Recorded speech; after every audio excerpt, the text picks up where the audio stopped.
It is Monday, June 3rd, 2019, and this is the MMA Hour. Donks, welcome. My name is Luke Thomas. I'm the host of this program. Thank you so much for joining me. Hope you guys had a great weekend. We went into the weekend very quietly. We walk out of the weekend hearing quite a bit of noise, and we're also sort of getting ready for UFC 238 Fight Week. So big doings on the show today. Speaking of UFC 238, Ricardo Lamas will be here at about 12:45 or so to discuss his upcoming bout on that card in his hometown at 1:30. Flyweight, Joseph Benavidez, who fights later this month, will join us. But what's he fighting for, even though it's a very tough fight, given what's happening in the division? We'll check in with him later on in the show. Marc Montoya, the head coach of Anthony Smith, will be here, Factory X as well. Talk about their big win at UFC Stockholm, plus your calls, as always, 844-866-2468. Your tweets using the hashtag the MMA Hour. And yeah, we're going to get this first part of the show started. Like I said, I hope everyone had a great weekend. I went in there being like, I'll be honest, I gave Ruiz short shrift and UFC Stockholm. I knew that there were big doings in the main event, but I was like, rest of that card. For sure, rest of the card was But huge storylines coming out of it. So without further ado, there we go. That's how coffee should taste. Let's go to our, excuse me, our YouTube exclusive, the way we like to start each Monday, or MMA Hour. It's time for the Monday Morning Analyst.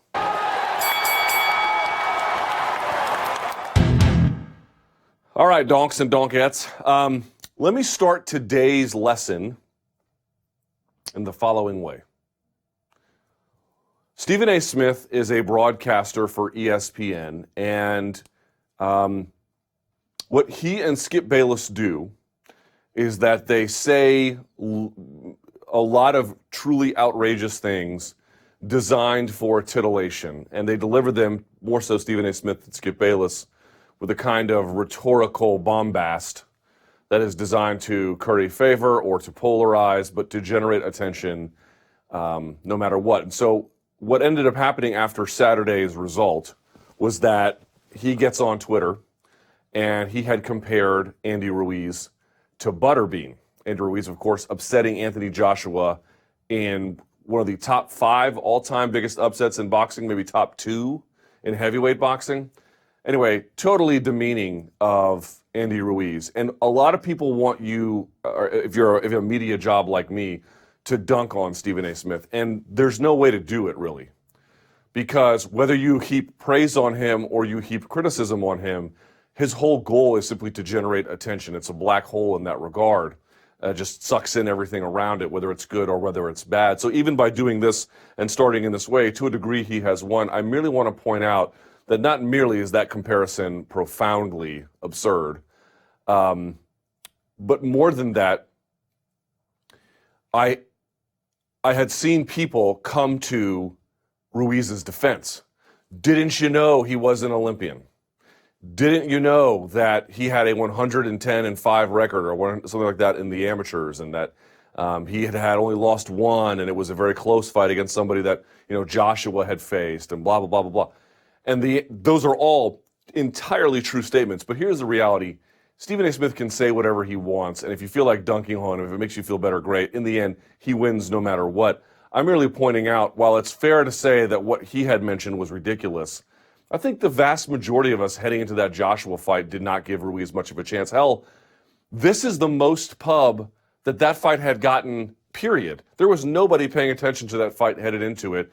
The biggest storylines of this fight were Jarrell Big Baby Miller popping for every steroid known to man, or PED known to man, and then afterwards, this being a historic upset. Everything else, no one really paid attention to. Here, I raised my hand. I didn't really pay attention to Ruiz. I didn't give it 2 seconds of thought. I just kind of considered boxing to be what it is, that folks would say, well, these promoters are lining guys up to just satisfy the big three, so they never have to fight each other. It doesn't require another second of thought. So God bless Andy Ruiz, not merely for winning, but for giving these promoters a dose of reality and ruining their plans, but making heavyweight boxing so great. So it's great for him in so many capacities, great for us as fans because we have a new line of intrigue. But I just want to point out that, like, it's fun to dunk on other people who say outrageous things, But there's a bit of culpability here that all of us have to have, which is I don't think hardly anybody gave Ruiz a chance. No one was dapping him up. No one was saying, oh, he's going to do so great. No one was talking about his Olympic background. No one was talking about how he'd done so well in the pros. Everyone kind of realized after the fact, myself included, that things were different. And that's where I want to start today, which is to say, look, I know we're coming off of UFC Stockholm. I broke down the Gustafsson fight. If we have time, I will get to it. But ladies and gentlemen, a truly historic thing happened over the weekend. That is one of the rarest boxing occurrences you will ever see. It was a great dunk on Eddie Hearn and Matchroom Boxing. It was a great dunk on all of the big three, less so Wilder and Fury, given that they had fought each other one time already, and I've already scheduled one for 2020, for not fighting each other. It was just a brilliant taste of reality, and more to the point, while I can admit I certainly was not heading into this fight really hyping up Andy Ruiz's chances, I come out of that fight having a deep respect for what he turned in. So I would like to talk about that today. You can go to the slide. I saw a lot of people talking about his fast hands as the reason why he won. And to be clear, he did have nice hand speed. I've also seen people talk about the fact that Anthony Joshua, at this point, his chin is not great, and it needs to be said as much. And in the heavyweight division, that's a problem. The reality is also this is his first real loss, and there's reason to think he might win the rematch or can still go on to have a great career or might be able to outbox other people. But nevertheless, yeah, those are all true statements. Ruiz does have good hand speed, and Joshua's chin is not great. But that would be really underselling what Andy Ruiz did. In my mind, these are the major reasons why he won. And we're going to go through these here in just a second. I know it's an MMA show. It's called the MMA Hour. But, guys, this is the most interesting thing that happened in combat sports over the weekend. I'm not going to show you any Mundial highlights, even though Buchecha is now up to 13 world titles, which is unheard of in jiu-jitsu. I wanted to show you this one because I thought this was the one on everybody's mind, and everyone can kind of appreciate what Andy Ruiz was up against and what Andy Ruiz accomplished, to take nothing away from Anthony Smith, of course.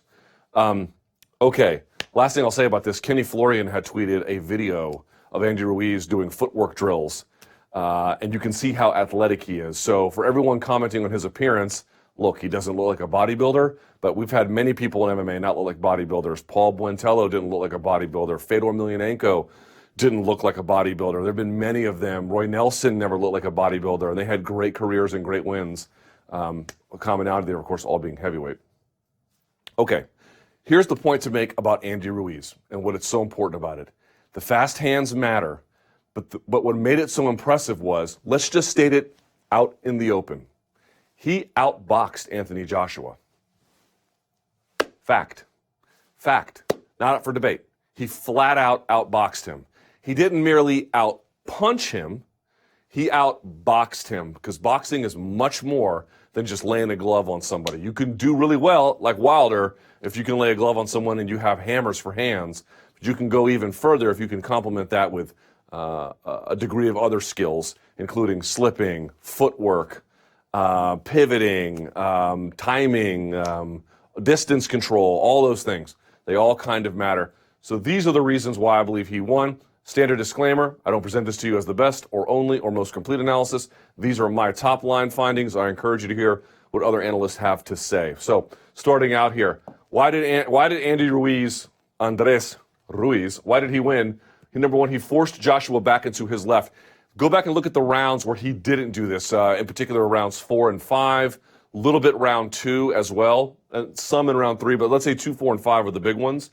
When Joshua was able to go to his power side, his right hand, he had a lot more success sticking the jab, getting away, following up with a cross or a hook if he needed it. It was when you saw not only was Ruiz backing him up, he was kind of corralling him into his own right hand.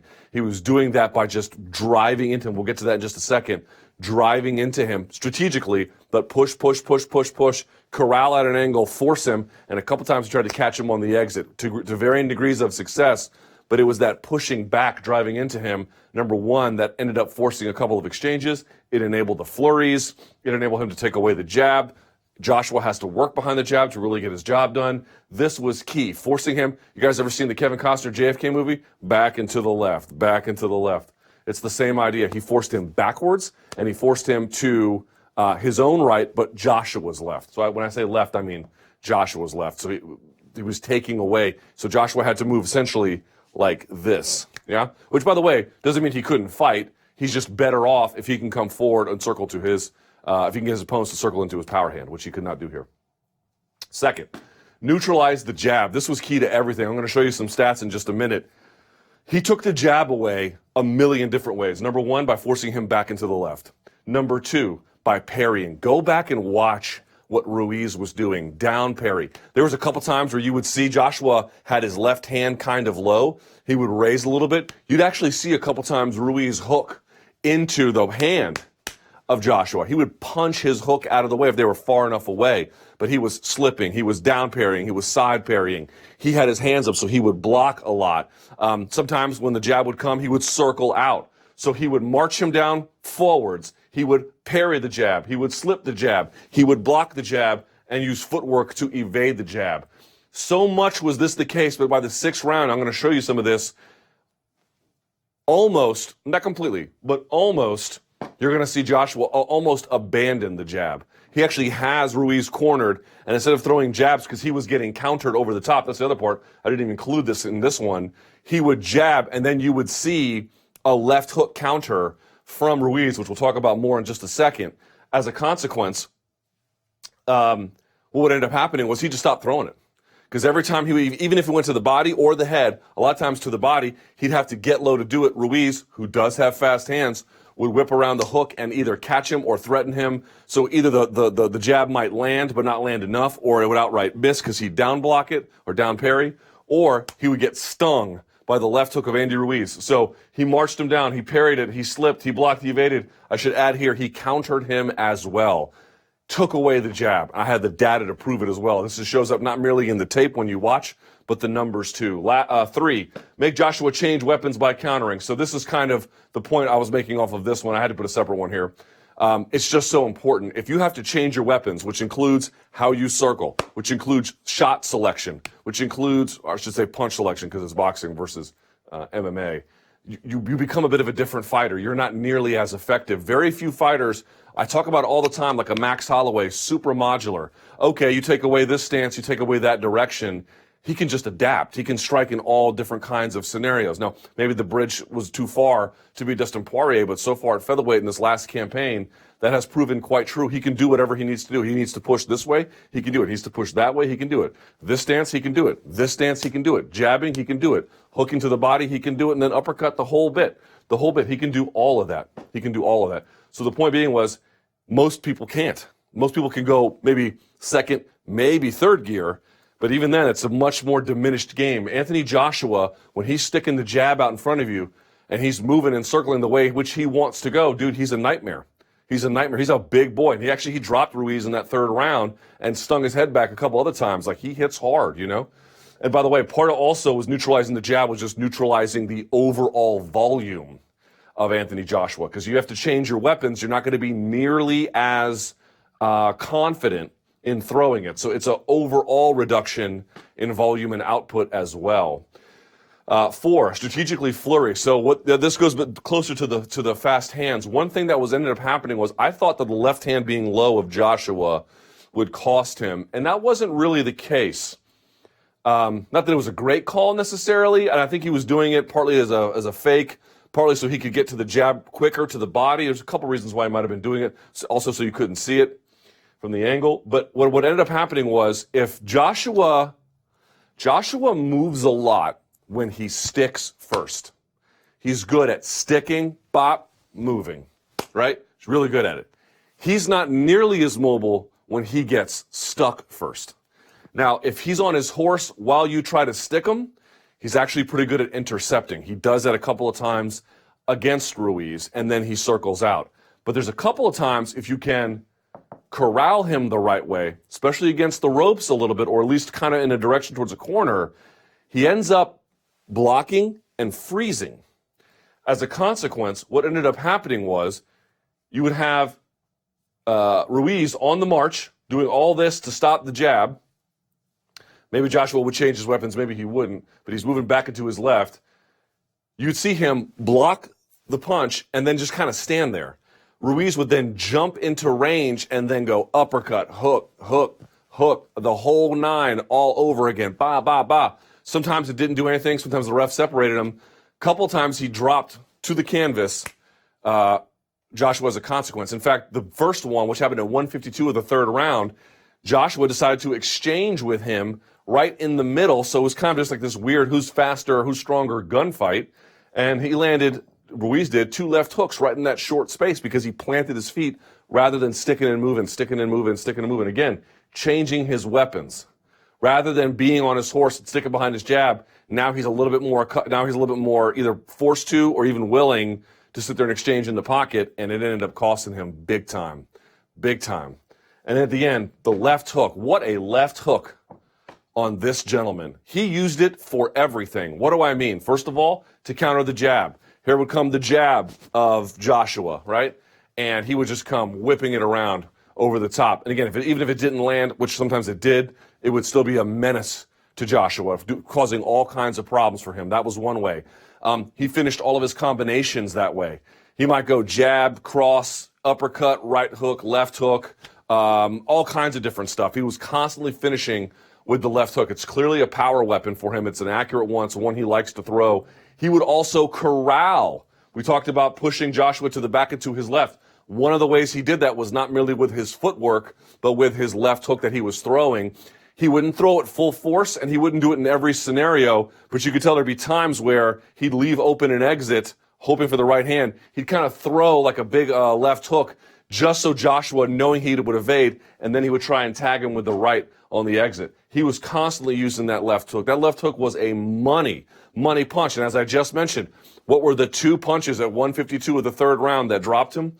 His left hook. This gentleman here, Gordito, I mean, he put hands on him. It was unbelievable. So this is my point. When folks are like, oh, he has fast hands, he hits hard, anything happens. It's like, I mean, I can't say that that's wrong, but that doesn't really explain so many of the other things that Andy Ruiz was doing that only a skilled competitor could do. That win was not accidental. Now, I want to pay attention to some of this real quickly, and then we'll look at some of the slides. So the fight for Joshua before this one was Povetkin. Okay? Here was the Ruiz fight. Let me show you some of these in greater detail. All right? So, total punches, look here from Joshua and Ruiz. Joshua, 8 of 29, 4 in the second round, 12 in the third. He did better there because he was exchanging in terms of numerics. 4 and 5. Neither of them had a busy round in the 4th and 5th round, but it was better for Joshua because you can see there's greater parity, and also because he was able to circle in the direction that was safer for him. 6 is where things begin to change a little bit, and then the 7th, of course, is where things went south for him. Now, this shows him as throwing more jabs in this round than some of the other ones, but I want to point out something here.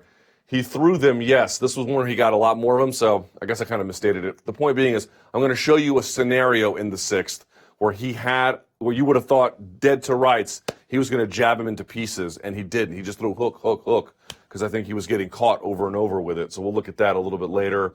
And some of the other numbers here, you can sort of just look at the general output from Joshua, 23, 24, 12. These are for jabs. Sorry, we'll go back here. 29, 30, 37, 20. So somewhere in that 20 to 40 range is typically where he is operating, right? Now look at the Povetkin fight. This was the one, hey, by the way, final punch report, final punch stat. So Joshua, 47, jabs, 24, power punches, 23. Okay, keep that in mind. 47, 24, 23. Now look at the Povetkin fight. By the way, the Povetkin fight went the same distance. 7th round. They went virtually the exact same amount of time. Look at the difference in numbers. 90, 53, 37. Look how much more important the jab was for Joshua, right? Look here, 12 in the 6th round, 9, 9, 5, 12 in the 2nd round. He never had double digits once against Andy Ruiz. Not one time, right? These are cursory numbers. I would like to see some lead versus not lead, who was driving into the other opponent, to get you a better sense of things. But just to show you, overall output, exact same amount of rounds. Overall output against Povetkin, higher. Number of jabs, higher. Body punches, higher. because he never took away the jab. The jab was firing. Andy Ruiz took much of it away, and as a consequence, and corralled him. A lot of the rest of his game fell apart. Not an accident. So let's look at what we have here, all right? Here's the first round. Pay attention to Ruiz's directions as he walks. He's going to go walk, and he's going to do that at the exact same time. Let's see here, right? Kind of corralling him a little bit. This one he's a little bit following. Pay attention to what he does off the punches, right? Here, kind of blocks it. You see him blocking the punch. Watching, stepping into him. Right there, you see backing off a little bit. This is all just setting up. This is early in the first round, okay? Right? Boom. Look at this. Slips. Catches just a little bit of it on his head. Pop. Drives to the chest. Boom. Does it one more time and backs up. Still following. Look at him moving in. Just getting out of the way of the punches, right? Hands up nice and high. He can block, slip. He can do everything he needs to right up high, right? Look at the direction. As long as Joshua is turning this way, it's better for him. Not 100% of the time, but generally speaking. Look at him. Block. Look at him. Down parry. Pop, down parries it as you see him try to fade this way. And then Ruiz steps in. Look at him. Lean off the hook. Finishes with the right. Tries to come with the left. And another one here. Finishes off with the right. A little bit later in the round. Look how close he is stepping in. Got him against the ropes here a little bit, right? Watch what he does. Steps in, kind of eats the jab a little bit. Joshua early was decent at intercepting. And then look at them flurry as Joshua kind of stays there. He's trying to move, but he's just a little bit slow getting out of the corner. Here we are still later in the first round. Watch. Stepping into him again. Kind of step in this direction a little bit, forcing him this way, yeah? Whoop. Stepping in. Joshua tries to fade this way. Watch Ruiz. Cut him off. Stepping in, look at him, looking downfield the whole time, kind of going side to side, hands up, showing him different looks. Uses the left hook, whips him around, and look at him. He cut off the space, leaving this as the only exit. And he goes that way. A little bit later in that same round, whoop, gets out of the way of the jab, comes in, takes a step in. He leans out of the way of the jab, takes a step, leans over, puts his hand down to kind of control what was coming, so no more jab could come here, like that. And then whips the hook around. Boom, flurries, finishing with the left hook again. We now move to the second round. What are you noticing? A pattern here. Fights are always about patterns. They're always about patterns. He's got him fading across, side to side, right? Not on too much of a rhythm. Jabs his way, body, and a little bit of a down parry there from Joshua, but gets him moving in the right direction, right? Follows him here. Here we are again. Gets nice and close. Watch. Fakes high. Eats a little bit of a body jab, but moves his feet out of the way just enough so there's not really any power on it. Digs his way inside a little bit, takes nice steps, kind of sticking his hand out there, gauging distance, playing a little hand parrying game on the inside. Leans and slips at the same time, and then still follows him. Boom, pushes him in what direction? Exact same thing I've been talking about this whole time. By the way, going back to this very quickly, if I can, I want to point out something here. Hang on. What's Joshua throwing? Bit of a hook, right? Kind of a jab. Bit of a hook because it kind of whips around in a corner. Just want to point out, look at Andy Ruiz's reaction ability. Whoop. Again, he has fast hands. That explains it? No, it doesn't. Doesn't explain that at all. There's a lot more to the story. And he's still early. No one's even been knocked down yet. Here we are, still in the middle. He gets a little bit away from his footwork here. There's a nice shot from Joshua stepping in. What do you notice? Left hook from Ruiz. It misses, but as Joshua goes to the body, what is Ruiz making him think about? That left hook counter coming all the time. It's not just a consistent weapon, it's a crucially important weapon. Not by merely virtue of its frequency, but by its application. Okay, here we go to round 3. This is one of the best rounds in heavyweight history in a long time, man. Right? Let's see what they're doing. Ruiz stepping into him, driving him backwards, back and to the left. That's what we're looking at here, right? Or at least that's the idea. Stepping into him, down parrying, not letting him get a rhythm with it, right? Down parrying. Eats a nice one, clinches, and then flurries a little bit. And in this flurry, he kind of gets caught. He gets a little too close. Boom, eats an uppercut, a rear uppercut, left hook. And he gets dropped. It's a classic combo. Uppercut, typically it's with a lead uppercut, but uppercut raises the chin, hook comes around and flatlines you. He actually got hit with a rear-handed uppercut, which must have been even worse. But every dog has his day. So it's a nice shot from Anthony Joshua, right, in close. But Anthony Joshua gets a little bit too careless. Here he is gauging distance. Ruiz eats a huge punch, clean. You could see too close and too flat-footed there. That was not great from Ruiz. Eats a nice hard shot. Boom. He decides to clinch here. But Ruiz is tough as nails, right? Look at him flurrying in short space. Right, left, right. Here we go. They're going. Another uppercut kind of lands, but misses a little bit. He ducks. All right. He holds on a little bit here. Watch. That right hook kind of misses. He stays in his face. They do it again. That one misses. Left hook. This is the one that was the beginning of the end. Left hook. And then they trade. Look at this trunk movement from old Andy Ruiz. Whoop. Ducks the right. Rolls through. Pow, son. So he didn't just come down and up. He came in a circle and popped. That's what he did. Go back and look at this. Right? Throws the right. Rolls. Watch. Oh, God damn it. He's going to roll. Watch this. Throws the right. He's going to roll in a U. Watch this. Whop. Boom. Boy. Can't play games like that against Andy Ruiz, man. And that sat him down. And then look at this flurry. Right hook, left hook, double left hook, right hook. And just kind of all over him here. And then that one sat him down. Boom. Here he is again. Watch towards the end of that round. He's going to sort of lead into the left hand, dropping it low. He's going to use that to cover distance. Right? You can't see it because it's nice and low. Pop. Backs him up. Boom. Right. Straight. So he goes from a low hooking punch, straight punch, linear, backs him up. Here he is. And then he flurries as he corrals him into space. This was a big, big part of his game plan, and this dropped him. Let's fast forward if we can. Right? You get the idea. Put the thumbnail up, please. Let's fast forward this a little bit if we can. Okay, let's jump to the 6th round. This is the beginning of the end. 6th round. All right? Pay attention. This is what I was talking about where you're making Joshua change his weapons. You're lowering the overall volume and you're making him switch. Watch this. Here's a scenario where he always would have jabbed. These are hooks. You can tell, in part because of the motion, also the glove is like this. It's not like this. Yeah? So now he's hooking. Watch. Hooking. Boom. And what does Ruiz do? Ducks, counters with the left again, flurrying in space. Joshua doesn't want to jab here. More hooking. Ruiz blocking, kind of rolling with it a little bit. Another one, ducks it. What do you think's about to happen here?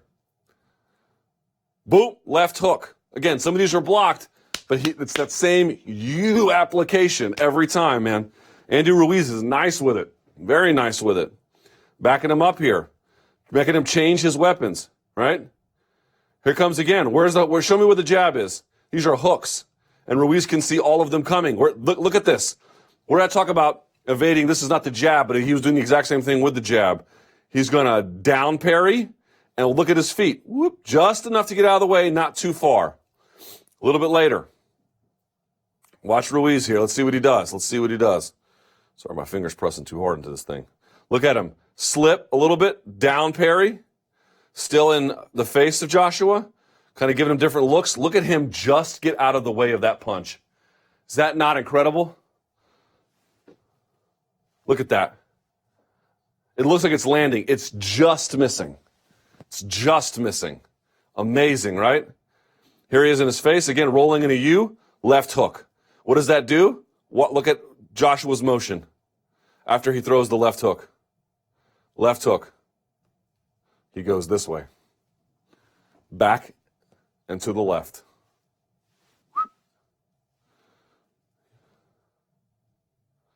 There he is. And what's he going to do? He's going to try and catch him with the right. Just misses. That's a nice little turn. You saw, in last week's preview with Gustafsson against Teixeira, he was real good at doing that same kind of pivot. So it's a nice job by Joshua. But the point being is, look where you're pushing him, right? Look where you're pushing him. Here we are, continuing to go. 6th round. He's sticking the jab out, but he's not pumping it. He's not driving the jab. He's just kind of, holding it out there, right? Boom, look at him parrying. Stepping into him. Again, hands high, block, and kind of a semi-parry. Block, lean, block, get out of the way. We've talked about this before, how hard it is to slip like this in the Kelvin Gastelum, Israel Adesanya breakdown, right? Look at him, just getting out. Now, you'll notice something. He is circling to this hand, to this side. It's a little bit different, so let's see what Ruiz does, if anything, to react to it. Steps into it, eats one a little bit there, and then, because he cut off the exit, he left all this space open here. That's the direction he goes. Cuts him off a little bit, right? Now he's following. Now he got him to go the direction that he wanted to. We keep going. Left hook. Boom. Follows it up with the right. That left hook sets up or finishes everything with him. Now you see Joshua trying to fade this way. Let's see what happens. Again, not every time he stopped him. He jabs. What does it do? Now Joshua wants to keep going. Boom. Jabs. Let's see. Ruiz goes to the body. Left hook upstairs. He is pushing him this way. What do you want to bet that Joshua starts going a different direction? Oh, right. Right. That's exactly what he does. Here we are, last round, and we'll just look at the one of the first knockdowns here, and then we'll call it a day on this. All right. Nice jab from Joshua. Goes to the body. By the way, he was playing with a jab, too. He was going high. He was going to the body. Joshua, too, but we're focusing on Andy Ruiz here for just a second. All right. I forgot that I had, that's interesting. Blanco y negro, blanco y dorado. All right. Joshua's moving this direction, right? Look at Ruiz marching him down. Hands high, getting out just enough of the way. Coming in, parries down. There's that down parry we talked about. Stepping back into him. Nice jab. Now he eats one here. It's not a perfect shot, but now it gets him into space. He's now moving Joshua this way. Let's see how it goes. All right. Again, blocks up so the punches kind of glance off the arms. Boom. They trade left hooks, which is inadvisable, but if you've got the quicker hands, what do you think is going to happen? Well, and then Joshua, this is where that low left hand caught him. He just wants to throw a short left hook. Ruiz gets out of the way and has the quicker delivery. Even though Joshua kind of gets to him first, he gets to a guy going like this, so it doesn't land as intended. And then Ruiz comes over the top with the right hand. And then look at him. Watch how still he just stays. He gets stunned and he just kind of holds on in space. And Ruiz just bombs on him. Hooking punch, linear punch. All over him, driving him backwards. Flurry as when Joshua's like this, if you can put hands on him, he just kind of stays in space. And so Ruiz bodies him. And that brings us back to my original point. This was the thing I've been trying to say this entire time. You saw now just a snippet of how he was able to do it. He forced him back and to the left, taking away a lot of the space that he wanted to use and the way that he wanted to use it, minimizing his effectiveness. He neutralized the jab by marching into him carefully, by parrying carefully, by slipping as he needed to, by blocking as he needed to, or just evading with his feet. Number 3, he also made Joshua change weapons by countering. Joshua was going to the jab, having some success with it, but he was not nearly as effective as he could have been because this guy kept throwing that left hook over the top, flurrying in tight spaces when he needed to, using his hand speed when it was appropriate, strategically flurrying, as I just indicated, in those short spaces when you have again, Joshua good at sticking and moving, not good at moving after being stuck, which is obviously a little bit different. And then using that left hook. The left hook to corral, the left hook to start combinations, the left hook to finish combinations, the left hook in tight spaces, everything. The left hook was everything. Using the left hook to then set up a linear punch, everything. There's so much here that he did that shows that this guy is a great boxer. I will be honest, hands in the air, didn't think twice about Joshua winning this. I'm sure many of you were the same. Coming out of this, I can't wait to see the rematch. I am thrilled for this guy. I am so glad that he not only won and deserved to win, but that promoters who waited so long to have the big three really fight each other, more especially on the Joshua side than the Wilder and Fury side, they all got chewed up in this one a little bit. Andy Ruiz telling you to take your plans and stick it where the sun don't shine. This gentleman really did himself. You can put the thumbnail back up.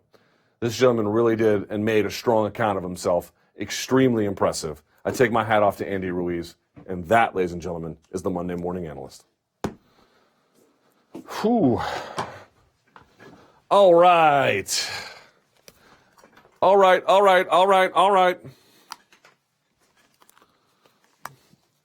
Okay. So, we're a little bit ahead of schedule, which is hilarious because we never usually are. But here we are today. Oh, God damn it. I forgot my coffee. Can I stretch? Yeah, I can stretch. There we are. Whoop, whoop. There we go. As I breathe audibly. I know ASMR is like, or is it AMSR or ASMR? I forget which one it is. Whatever it is. Donks who want to hear stuff, like all up close. That sounds like hell to me. When I go to the movies, if people eat chips with their mouth open, like if you're one of those people when you eat, and people don't think, oh, that's not me. No, it's you. It's you. If you eat a chip and your mouth doesn't seal before you bite into it, it's because your parents don't love you enough. Just want you to know that.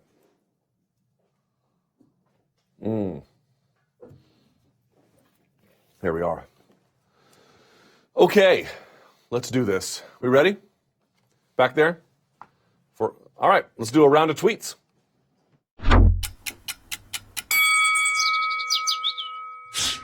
I think I got this right this time. So this one, when the clock goes up, yes. Unless they put it, oh, there we go. Right there. So when that hits 4:59, I will go. Okay, when talking about greatest to never win a belt, would you put Gus in the conversation? People mentioned Faber, Cowboy, Yoel, who are all still active for now and could presumably win one while Gus is retired for now. Yeah, I mean, you have to put him in the conversation, right? Because you could make an argument. I don't think John Jones lost the first Gustafsson fight, but certainly some people do. Some people recognize it was at a bare minimum quite close. He pushed Daniel Cormier to the brink. Like, he gave poor Gustafsson, man, he just came along at a time when there were two of the best fighters ever to live in his division, and he pushed both of them to the brink. Even for other fighters who never won a belt, you look at them in championship fights, and often they get smoked. Now, he got smoked in the rematch, I suppose, and, of course, Johnson beat him as well. But nevertheless, those two fights, the Cormier fight and the first John Jones fight, they're important. They're really important. I would absolutely make sure he's either at the top of the list or pretty close. Next. Explain the stoppage of the Joshua fight. Not doubting it, I just don't know boxing enough. Couple of things. Number one, I mentioned this before. A lot of times what they'll do is they'll tell you the referee will like pull down on their arms on the front to make sure there's like resistance on their arms. They're not like wobbly. If they get that, they'll tell them to walk towards them, and we have to walk a space. And if you're like wobbly, they'll stop it after you've been knocked down a few times. A lot of it is just a judgment call. And I think the issue was the referee asked Joshua, "Are you ready?" And he said yes, but he kind of had his arms up. Look at the previous stoppages. He puts his gloves up like this and the other ones. I guess the referee was like, "You've been knocked down 4 times. I don't like the body language. I'm calling it a day. You can say yes all you want." So it's a judgment call about their readiness and the amount of damage they've already taken. Next. By the way, I have no issue with the stoppage. What do you think about the so-called dad body and its benefits, as now 2 of the very best fighters in combat sports walk around with some extra meat? I think if it's right for their body type, that's fine. But, like, would you recommend that Joshua do it, right? If you're chiseled out of stone, gaining weight, is that good for you? The question is, and by the way, like, Ruiz might not necessarily be at his best right now, even though he's winning. The point being is not to have some kind of infatuation with BMI or body fat percentage. The question is to say, at what weight are you still, you're most effective, or at least very effective, without some kind of, trade-off in training yourself to death. Not everyone's got bodybuilder genetics. People think, oh, if I just lifted all the weights in the world and took all the steroids, I too could be Mr. Olympia, until you realize that there are people who have incredibly aesthetic genetics already doing all that stuff too, in which case, no, you cannot be. So the point is just to not infatuate around body type and body shape. But there's also a question of what weight are you optimally quick, optimally cardiovascularly prepared, optimally strong. And that may or may not include somebody who's got extra weight. If you're thin and you're a lean gainer, it won't really apply to you. Next. Who is on your dad bod Legends of Combat Sports Mount Rushmore? Fedor, Paul Buentello, DC, Andy Ruiz, Butterbean for different reasons. I guess Roy Nelson as well. But these are these dad bods. Like dad bod is like skinny fat, right? I don't know. I guess I'll go with those four next. Just in the interest of getting to more of these. So yeah, Ngannou. Yeah, I'm sure he's got a dad bod. Does UFC 241 do more pay-per-view buys off the strength of the star power of Nate Diaz and the co-main of alone than 239 with Jones, Holm, Askren, and everyone else on that main card? Impossible to know in this new era of ESPN Plus paywalls and everything else. It wouldn't surprise me if that was true, but God only knows, man. God only knows. That's a hard one to answer. Because also, Pettis is great, but it's not like Nate's fighting Connor, which to me would, of course, be the case. Or Nate's fighting, I don't know, somebody who's got a bit of a name other than himself. And Pettis does, but not to the same degree. Next. Time we have remaining here. Does last night's Joshua loss show why the MMA promotion model is superior for fans rather than boxing? 3 heavyweight boxers couldn't get out of their own way to make the fight that fans wanted to see. Might be bad for MMA fighters, but the UFC makes the fights we want to see happen. Right. Well, here's a couple of things. The UFC model is typically designed so that they are in alignment with the consumer more regularly. That's the idea. The difference is that it may or may not be in that fighter's interest, and so there becomes a bit of a trade-off there. You would want something kind of in between, right? You would want some kind of mechanism that would compel them to go, which is what, in theory, let me continue on this one a little bit.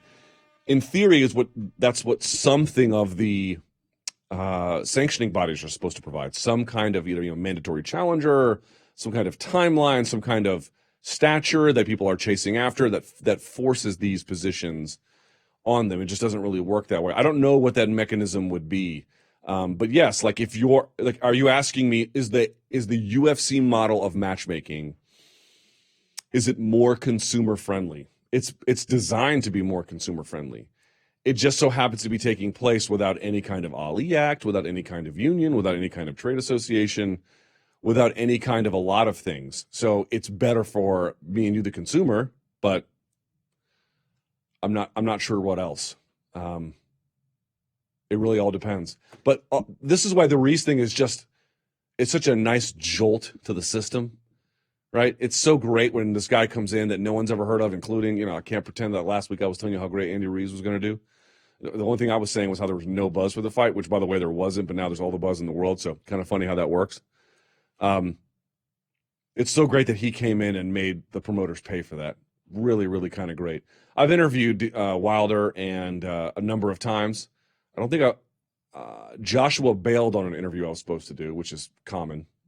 And Fury did as well.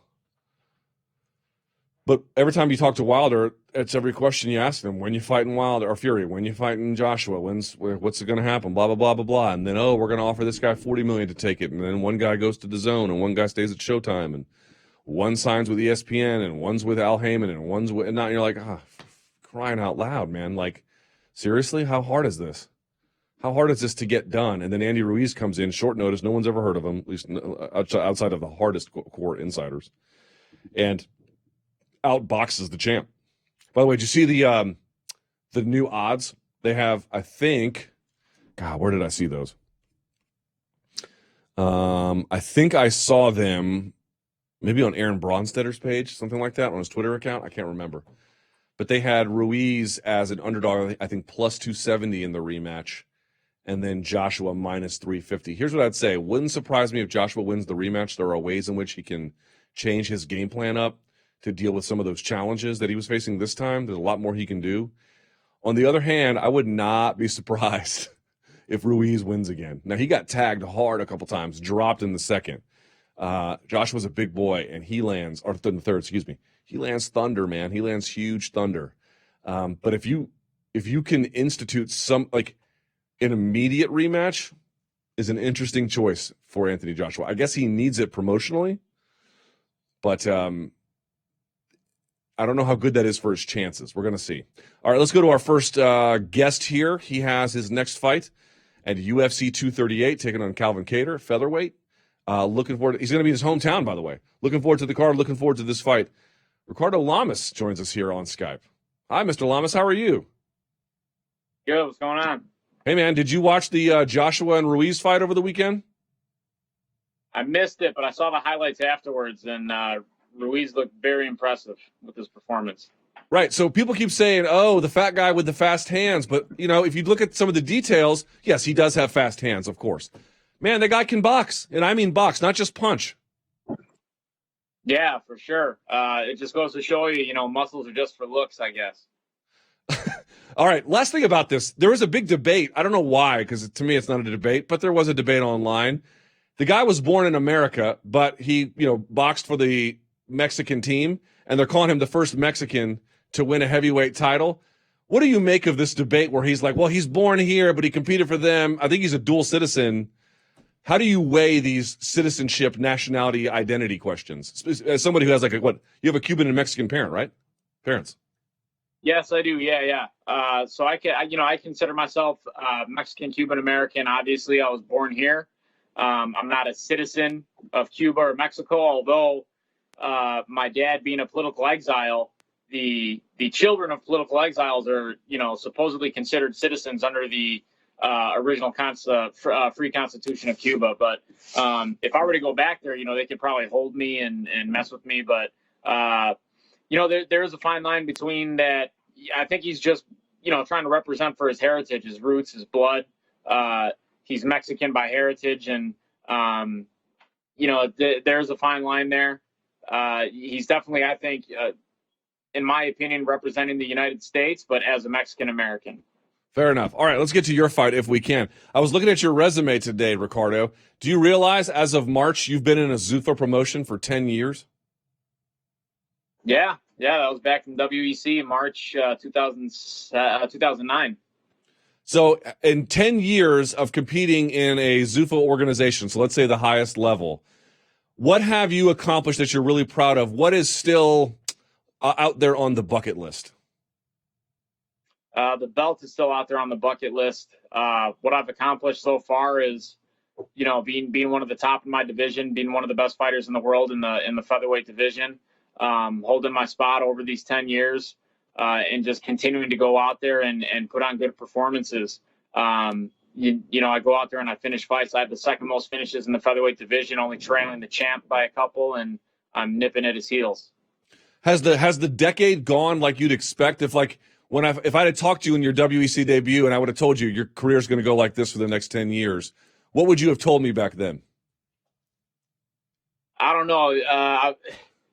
Definitely, starting out this whole career, it's kind of been a fight-by-fight thing. I never knew, starting out as an amateur, where I was going to take it, how far I was going to take it. I'm one of these guys that just kind of rolls with it fight by fight.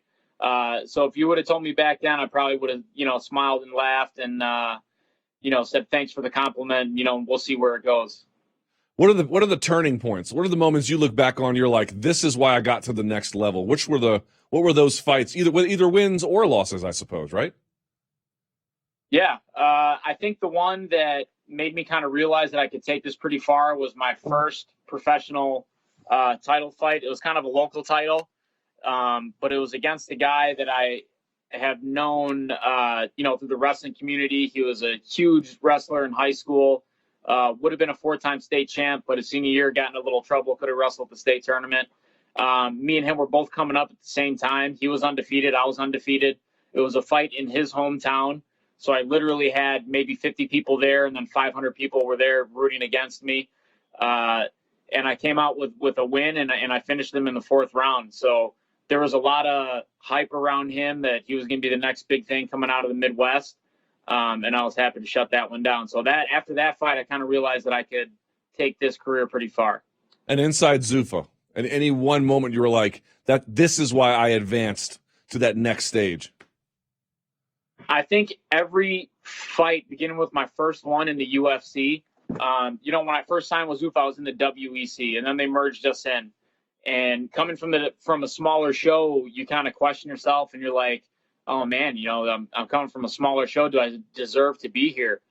And slowly but surely, after every fight I had with the UFC, after my first fight, I got a TKO in the 1st round against the guy who was in the UFC way before me. He was a vet, Mac Rice.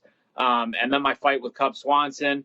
And each fight after, leading up, those first 4 fights of mine were stepping up in level each time. And each time I was coming out on top. And then obviously after my fight against Eric Koch, he was a former #1 contender at the time, and finished him in the 2nd round. That was another huge one for me that said, I'm ready for a title shot now.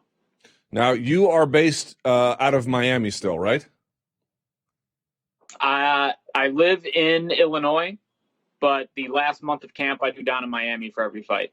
Now, that being said, correct me if I'm wrong, we spoke a while ago, I think about a year ago or so. You're going to drive from Miami back to Chicago? How's that going to work?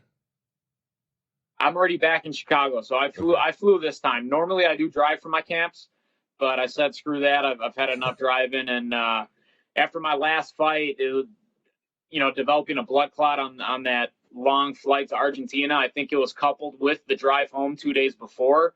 So I was like, I'm going to stay away from that from now on, and decided to fly down and rent a car. So what happened to the birds that you usually bring with you, the parakeets or whatever they are? My dad's taking care of my parrot and one of my dogs. I took one other dog with me that's still kind of a puppy right now, so she got to fly on board with me. All right, fair enough. Let's talk about that blood clot for a second. How did you know something was wrong?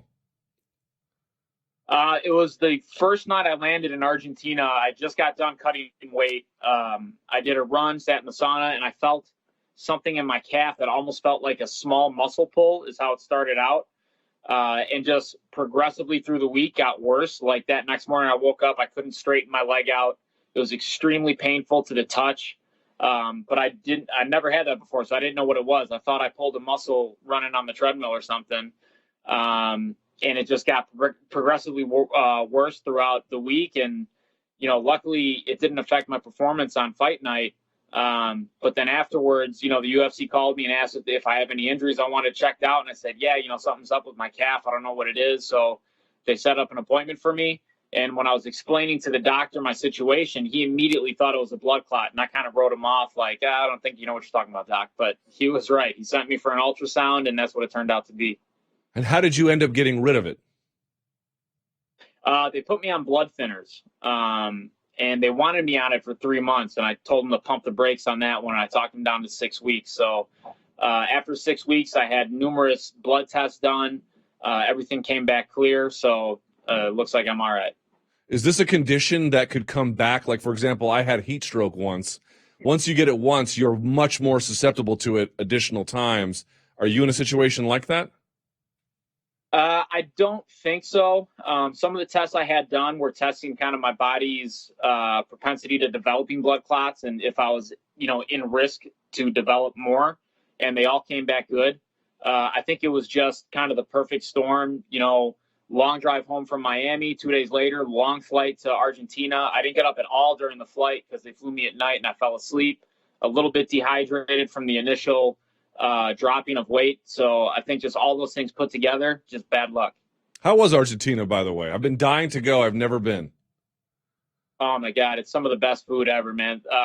Normally they fly us back real early the day after the fight, but they flew us back at night on Sunday afterwards. So I had the whole day to go. We went to this one restaurant where, Argentina is known for their asados, their barbecues, where they just barbecue different cuts of meat and pretty much eat all day. So we went to a restaurant where that was kind of the theme. It was an all-you-can-eat place. and you just walk up to the grill. They have all these different cuts of meat laid out, and you point to which ones you want, and they just give it to you.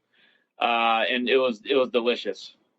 All right. Well, I mean, I was already sold on going, and now it's on my bucket list, Ricardo. I've got to go. It's just so goddamn far. That's the only issue. How long was the flight? I had a layover in Texas, so it was like 2.5 hours to Texas, and then another 10 or 11 hours from Texas to Argentina. It's a long flight. All right. Let's do this. Let's talk about the featherweight division. Here's what's happening as far as I can tell. You've got the old guard, and when I say old, I don't mean decrepit, but certainly the guys who've been there a while. You've got the old guard, and you got this new guard coming in, and they're slowly vying for power, the Volkanovskis, the Zabit Magomed Sharapovs. There are many others as well. Moicano, he's fighting the Korean Zombie here in a couple of weeks. Do you share that assessment of things? Do you think that's what's happening? Is there this sort of generational shift slowly happening?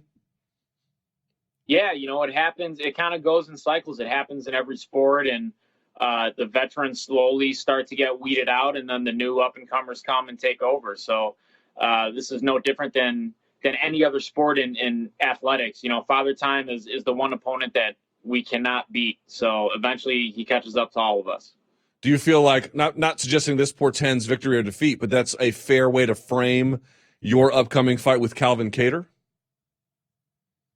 Yeah, young up-and-comer up against a crafty veteran. It's a safe assessment, and I'm fine playing that role. I have a little secret. I'm Latino, so we age like a fine wine, and I feel younger as I get older through the years and just look better every year. So I'm ready for it. Argentina may have caused a bit of the blood clot, or at least the flight, but you had an incredibly important and redemptive win over Darren Elkins. I'm wondering what that win did for you, especially coming off the Josh Emmett loss.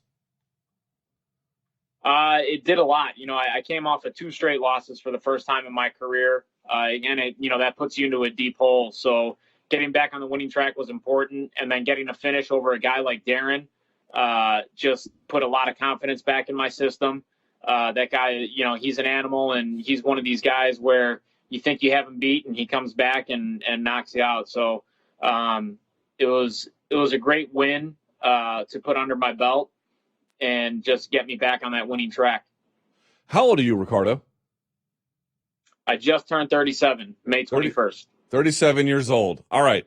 So I talked to some fighters. Famously, DC was like, when I'm 40, I'm done. Now, turns out he didn't stick to it for other reasons, but it was at least part of the way he wanted to frame his career.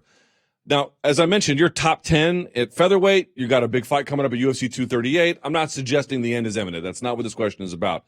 I guess what I am asking is, how are you framing, because we had Gustafsson retire over the weekend. We had Nick Hein retire over the weekend.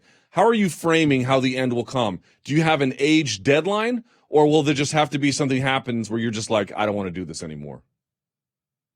I think, the fire will have to be gone. I don't have an age deadline. A lot of it depends on my body. I always want to walk away from this sport, not get wheeled away from this sport.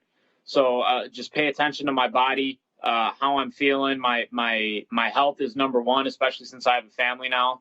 And that's what I'm most concerned about. So if I'm still healthy and if I still have that fire in my stomach to compete, I'm gonna keep doing that. And certainly there's nothing stopping us. Let's talk about Calvin Kattar a little bit here. A guy who can sort of do it all. Now, you have become one of those guys as well. But I'm wondering, when you assess him as a threat, tell me what you see. Give me the scouting report. I see a good challenge. I see a guy with good hands. He's a little bit taller, a little bit rangier. We'll definitely have to work inside on him, not let him dictate the pace on the feet. And, I'm going to test his ground game. So if he gives me the opportunity to take him down, that's what's going to happen. And we're going to see how he fares on the ground. Any thought about card placement, either now or ever? Like, how much do you give consideration to where you are on the card? I believe you're on the ESPN prelims, if I'm not mistaken. I don't even know where I'm at yet. I check into the hotel tomorrow and I'll find out then, I guess. But no, it doesn't matter to me whether I'm the first fight or the last fight on the card. I'm going to prepare the same way, mentally, physically, and go out there and do what I have to do. Now, you live in Illinois or you live in Chicago? Well, I mean, Chicago's in Illinois. Live in the south suburbs. South suburbs. Okay. So better for you to stay in the fighter hotel than commute from your home? Towards the end of the week, I'm going to stay at the Fighter Hotel. I think for tomorrow and maybe Wednesday night, I might just stay at home. But then when I get into that, meat of the weight cut, it's better to just separate myself and then obviously after the weigh-ins, just get mentally focused on the fight. All right, so let me ask you your predictions here. UFC 240, top of your division. Max Holloway is going to defend against Frankie Edgar. Frankie Edgar, I think, also 37 years old as well. What do you make of that fight? Who do you think is going to win? That's going to be a great fight. Frankie Edgar is a great wrestler, but, Max just uses his range so well and reads opponents so well throughout the fight. I think he might outpoint Frankie on this one. I believe, wasn't it with you where he did the pointing to the ground and y'all just slugged it out at the end? when he did that, what went through your mind? You're like, okay. I said, finally, that if you look back at the beginning of that third round, the whole round, I keep going like this to try and coax him in. And that's why at the end, if you listen to his post-fight speech, he said that I telepathically told him that I wanted to throw down because I kept, waving him in. So that's what I was looking for. I knew he was beating me on the scorecards. I just wanted to get some more hits in. So that was a fun fight, and hopefully we get to do that one again someday. Yeah, certainly was. All right, well, I'm looking forward to it. Ricardo Lamas takes on Calvin Kattar. I'm right. It's going to be on the ESPN portion of the prelims. Of course, the main event is going to be at the United Center in Chicago, Illinois. Great catching up with you, Ricardo, and I can't wait to see you fight. Thank you so much for spending some time with us. All right, thanks a lot, Luke. I'll talk to you guys later. There he goes, Ricardo Lamas. Okay, we need to get to your calls, so it is time now for the sound off.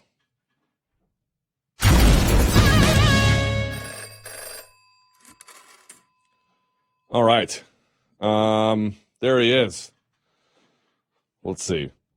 Oh, there we go. What's up, man? The bigote to my cara. How about that? Okay. How are you, Danny Segura? Good. I'm good, man. Doing well. How about you? I am doing well. I am tired, but what else is new?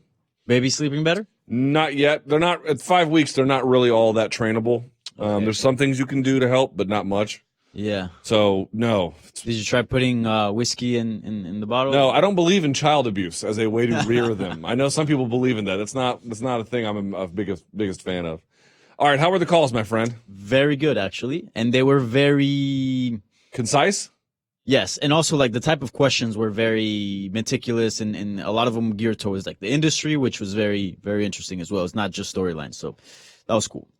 Okay, very good. Yeah. So let's talk about first some boxing, because I feel like that's probably the biggest thing that happened this weekend. And yeah, let's discuss that. All right. Lukey, Jake from Oregon. What'd you think about Ruiz? Hit him with that 8 taco combination and just glide out, baby. El Cucuy. Well, I don't know how El Cucuy has to do anything with Ruiz, but so many fat jokes. Yeah. About poor Andy Ruiz. So many. Hey, he's the champ though. Like, you know what? Did you go to his whatever. Twitter page? Yes. His header picture is a giant Snickers bar. Okay. It's like it's just a Snickers bar. I mean, DC embraces it. Remember the chicken video, right? Those guys, I mean, like you literally can't hide it, but they don't try to. They don't try to pretend they're something that they're not. Also, it's like once you're the champ, like, what are you going to say? Like, you know what I'm saying? Like, you're the champ. Dude, I loved watching Ruiz do that to Anthony Joshua. Anthony Joshua's always been a good guy. He's a good role model as an athlete. He's great for boxing. Yeah. I'm excited about the rematch. I don't know. There was don't you agree? Wasn't there something truly satisfying, to borrow from Snickers, about watching Andy Ruiz just knuckle him into the dirt? There was. For me, it was mostly like a big FU to the promoters. Like that's what happens when you get too greedy and you're holding out. Building these fighters even more and more than they need to, and not making the fights that the fans want to see. So I don't know do you think this killed any of the interest between Anthony Joshua and, say, like a potential Wilder fight or These Fury? people are so stupid. I feel like it did. I mean, the guy wasn't defeated. No, I don't think so at all. A little bit.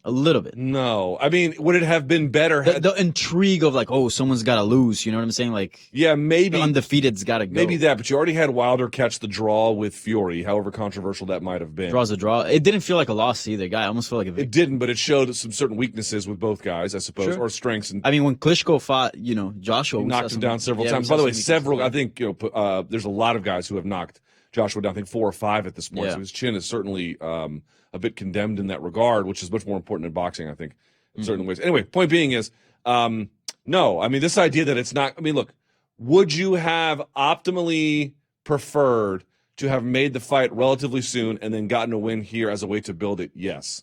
The fight may have been a little bit bigger. But the reality is you now have Ruiz, this new interesting player in this division. Yep. The other fight, when they eventually, like people, I'm not going to buy Wilder versus Joshua now. What nonsense. Of course people still will. Yes. Will it be as big? No. But your general interest in heavyweight boxing is much higher as a consequence of what Andy Ruiz did. Only in boxing is a cool-ass upset all of a sudden bad news. Why? Why is it bad news? It's awesome. Yeah. I mean, all of a sudden, Ruiz is now a player in there, and I'd like to see him against other guys as well, not just Joshua. Marquez flatlined Pacquiao, and then Pacquiao versus Mayweather set all the records. This argument That was different, though. Why is it different? That was different. Why? Because that had been teased for so long. And this hasn't? And we just wanted to see it, but it was still. And this hasn't? You put Fury versus Wild. No, look, it's still going to be an interesting fight. I was like, you put Fury versus Joshua. Yeah, Fury versus Joshua at Wembley. Oh my God! It's still going to be big, but the fact that he's no longer undefeated, that does kill a little bit of I think that's a talking point that people repeat that will not be borne out by the facts. I don't believe that even a little bit. I don't believe it. Sorry. All right, let's agree to disagree. I'll bet you $1. Okay, I have $1. If I'd said 2, would you have 2? I think that's my max. Yeah. All right. I can get a pan de bono for $2 at the corner. Those are delish. Yeah. So let's talk about, this is another boxing question, and then we'll move on to the MMA stuff. This is actually a really, really interesting question. Okay. Hi, Luke. Hi, Danny. It's John from Birmingham in the UK. Massive fan of the show. Just wanted to ask you, with Joshua's defeat and the doubt that puts in the air for super fights with Wilder and Fury, why do you think it is that defeats in MMA don't seem to affect people's careers on the whole as much as they do in boxing? Thanks. Keep up the great work. Well, as I mentioned before, we've put in mechanisms inside MMA like tapping, which we borrowed from jiu-jitsu and sort of made more widely applicable as a way to bring humanity to the game. I think there's a general sense, believe it or not, as savage as MMA is about the humanity of losses. But we dealt with it with the question from the tweets about the matchmaking model. Dude, there are just way too many tough fights consecutively for L's not to show up. If you have the pick of the litter and you can pick and choose opponents, yeah, you shouldn't have as many losses. You should have much, much less. If you're forced to take a fight because you can't say no for whatever reason, either money or competition, don't want to get sideways with the promoter, whatever, yeah, you're going to take some L's. And so people kind of understand that. Also, by the nature of the sport, like MMA having so many martial arts in them and having so many paths to victory, like the chance of an upset, increases by a lot. So, that's also, I feel like, considered, anything can happen in that crazy sport. Yeah, it's how, you can be better, like Jacare can be way better than you on the ground. Exactly. You hit him with a head kick, you can then take his back and choke Jacare out. Like, I'm inventing something. Right. But I one time did a prediction, I got it so bad, it was Mark Bocek versus Mac Danzig.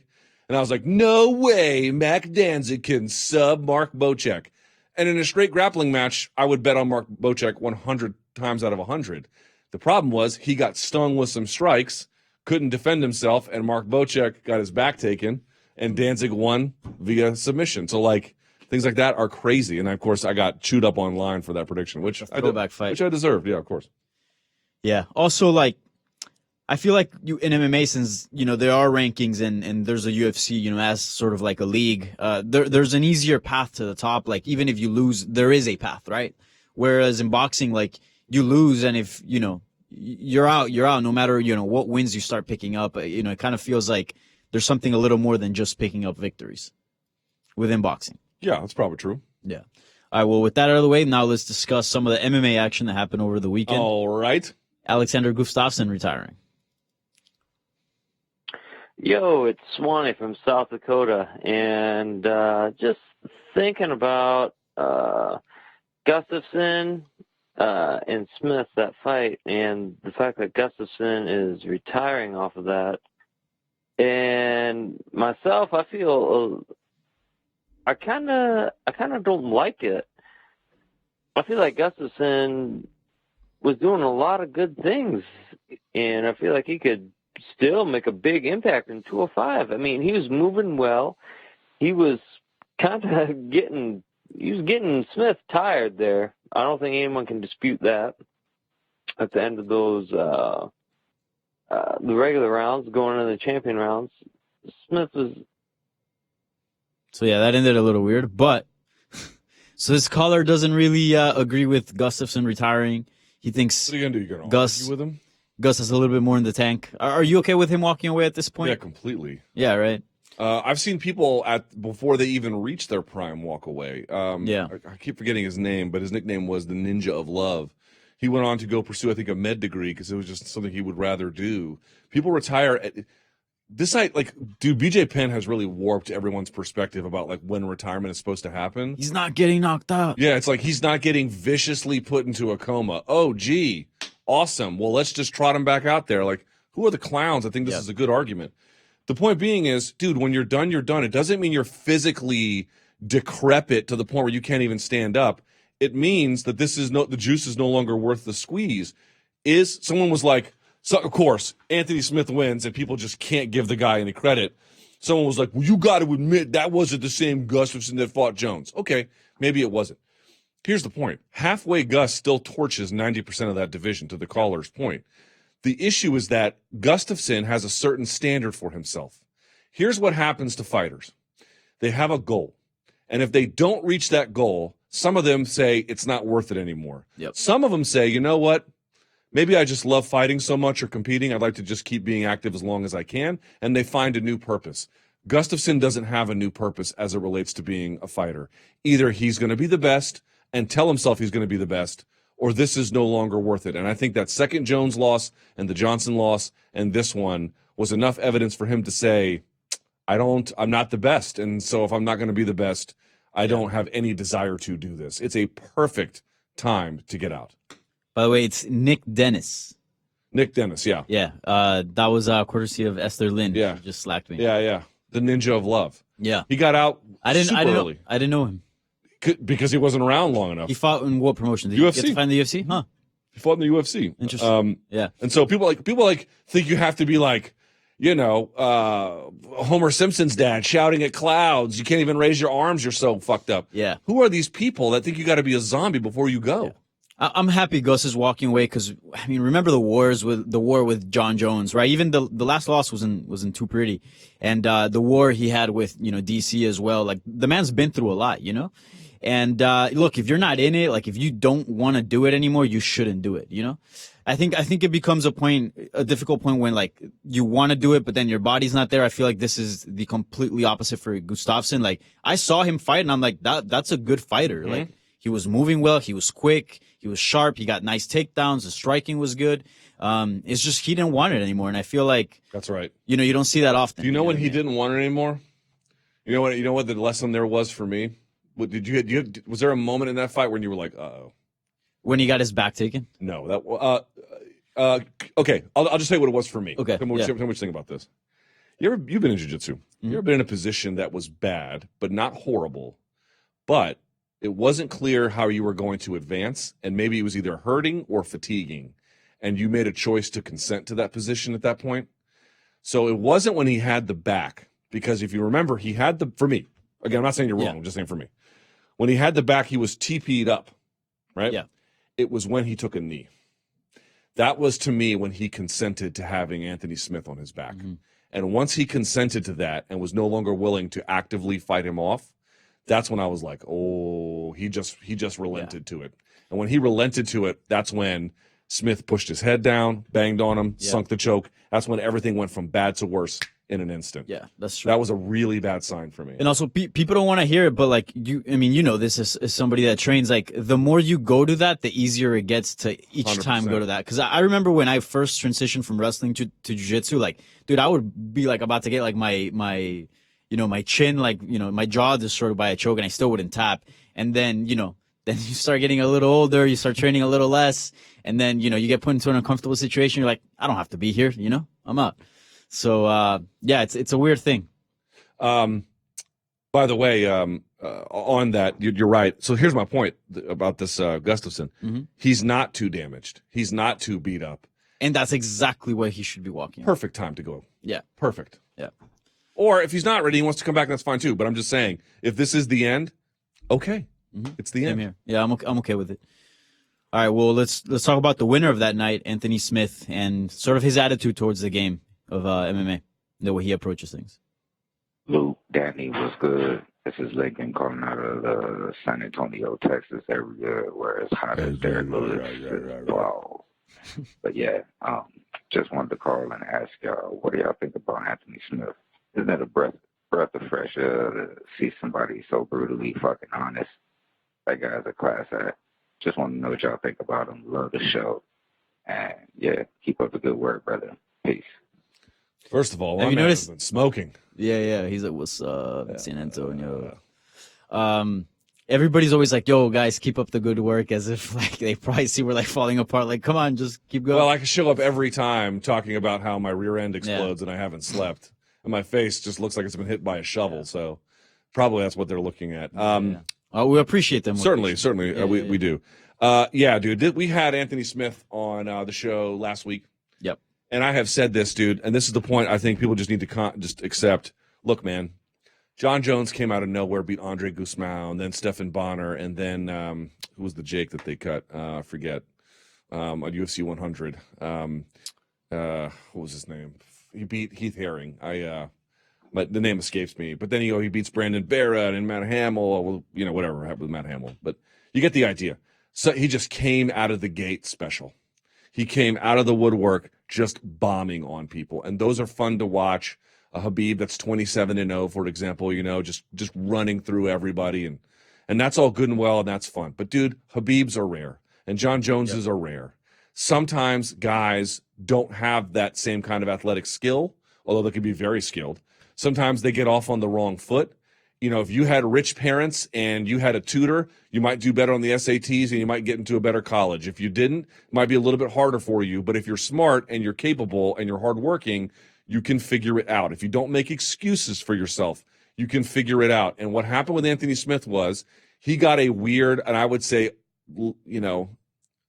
inoptimal start in MMA. But he got right with the right coach. He got right with the right weight class. He got right with the right training. And over time, man, he kind of figured it out. He had the back of Volkan Oezdemir, fight over. He had the back of Alexander Gustafsson, fight over. That should tell you something, man. Yeah. You can say what you want about Rashad and Shogun being kind of at the end of their careers.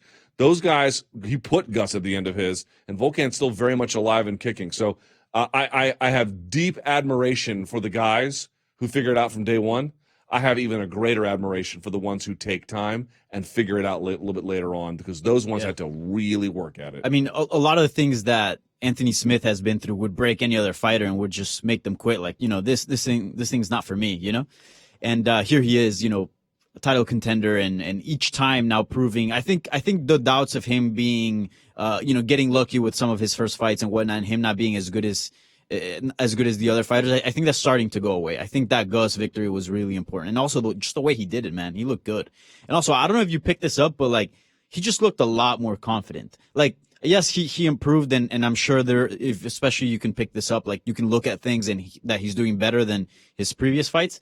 But from an attitude perspective, he just looks a lot more confident. Like he's really sure of himself as him being a top dog in that division. And he's fighting better too. There's no denying he's fighting better than he did against, sure. I don't know, Thiago Santos, where he was just kind of, he's still fighting rough and hard, but strategically, I would say. By the way, all that talk about there's no game plan. This is why doing interviews is so weird for me, because look, man, I kept pushing that. Well, because it doesn't make any sense. You know what I mean? Yeah. Like, I knew he wasn't telling the truth. It's so weird in MMA media where like fighters and media just lie to each other all the time. It's this weird thing that I don't quite know what to do with, to be honest with you. I'm not, like, I get why he can't say anything, because what are you gonna do? You're gonna tell me on the air? But at the same, I don't know. It's weird. It's weird. MMA media is weird. Sorry, that's my view. Yeah, it's strange. Hey, Luke, Danny, Nino from Washington Township, New Jersey. How you doing? Just had a question here for you. So Anthony Smith looked very impressive with his win this weekend over Alexander. I was just wondering, what do you think's next for him in his career? What do you think you fight? You think he'll possibly get another title shot after this John Jones fight? Or do you think maybe he'll fight the winner of Jan Blachowicz and Luke Rockhold? Just want to get your thoughts on what he thinks next for Anthony Smith. Thank you. Love your show. Have a good day, guys. Great question. Yeah, good question. What do you So Campbell and I were hating on this matchup a little bit, not from the fight itself, but from the matchmaking. Yeah. Because look, you win, and what's next?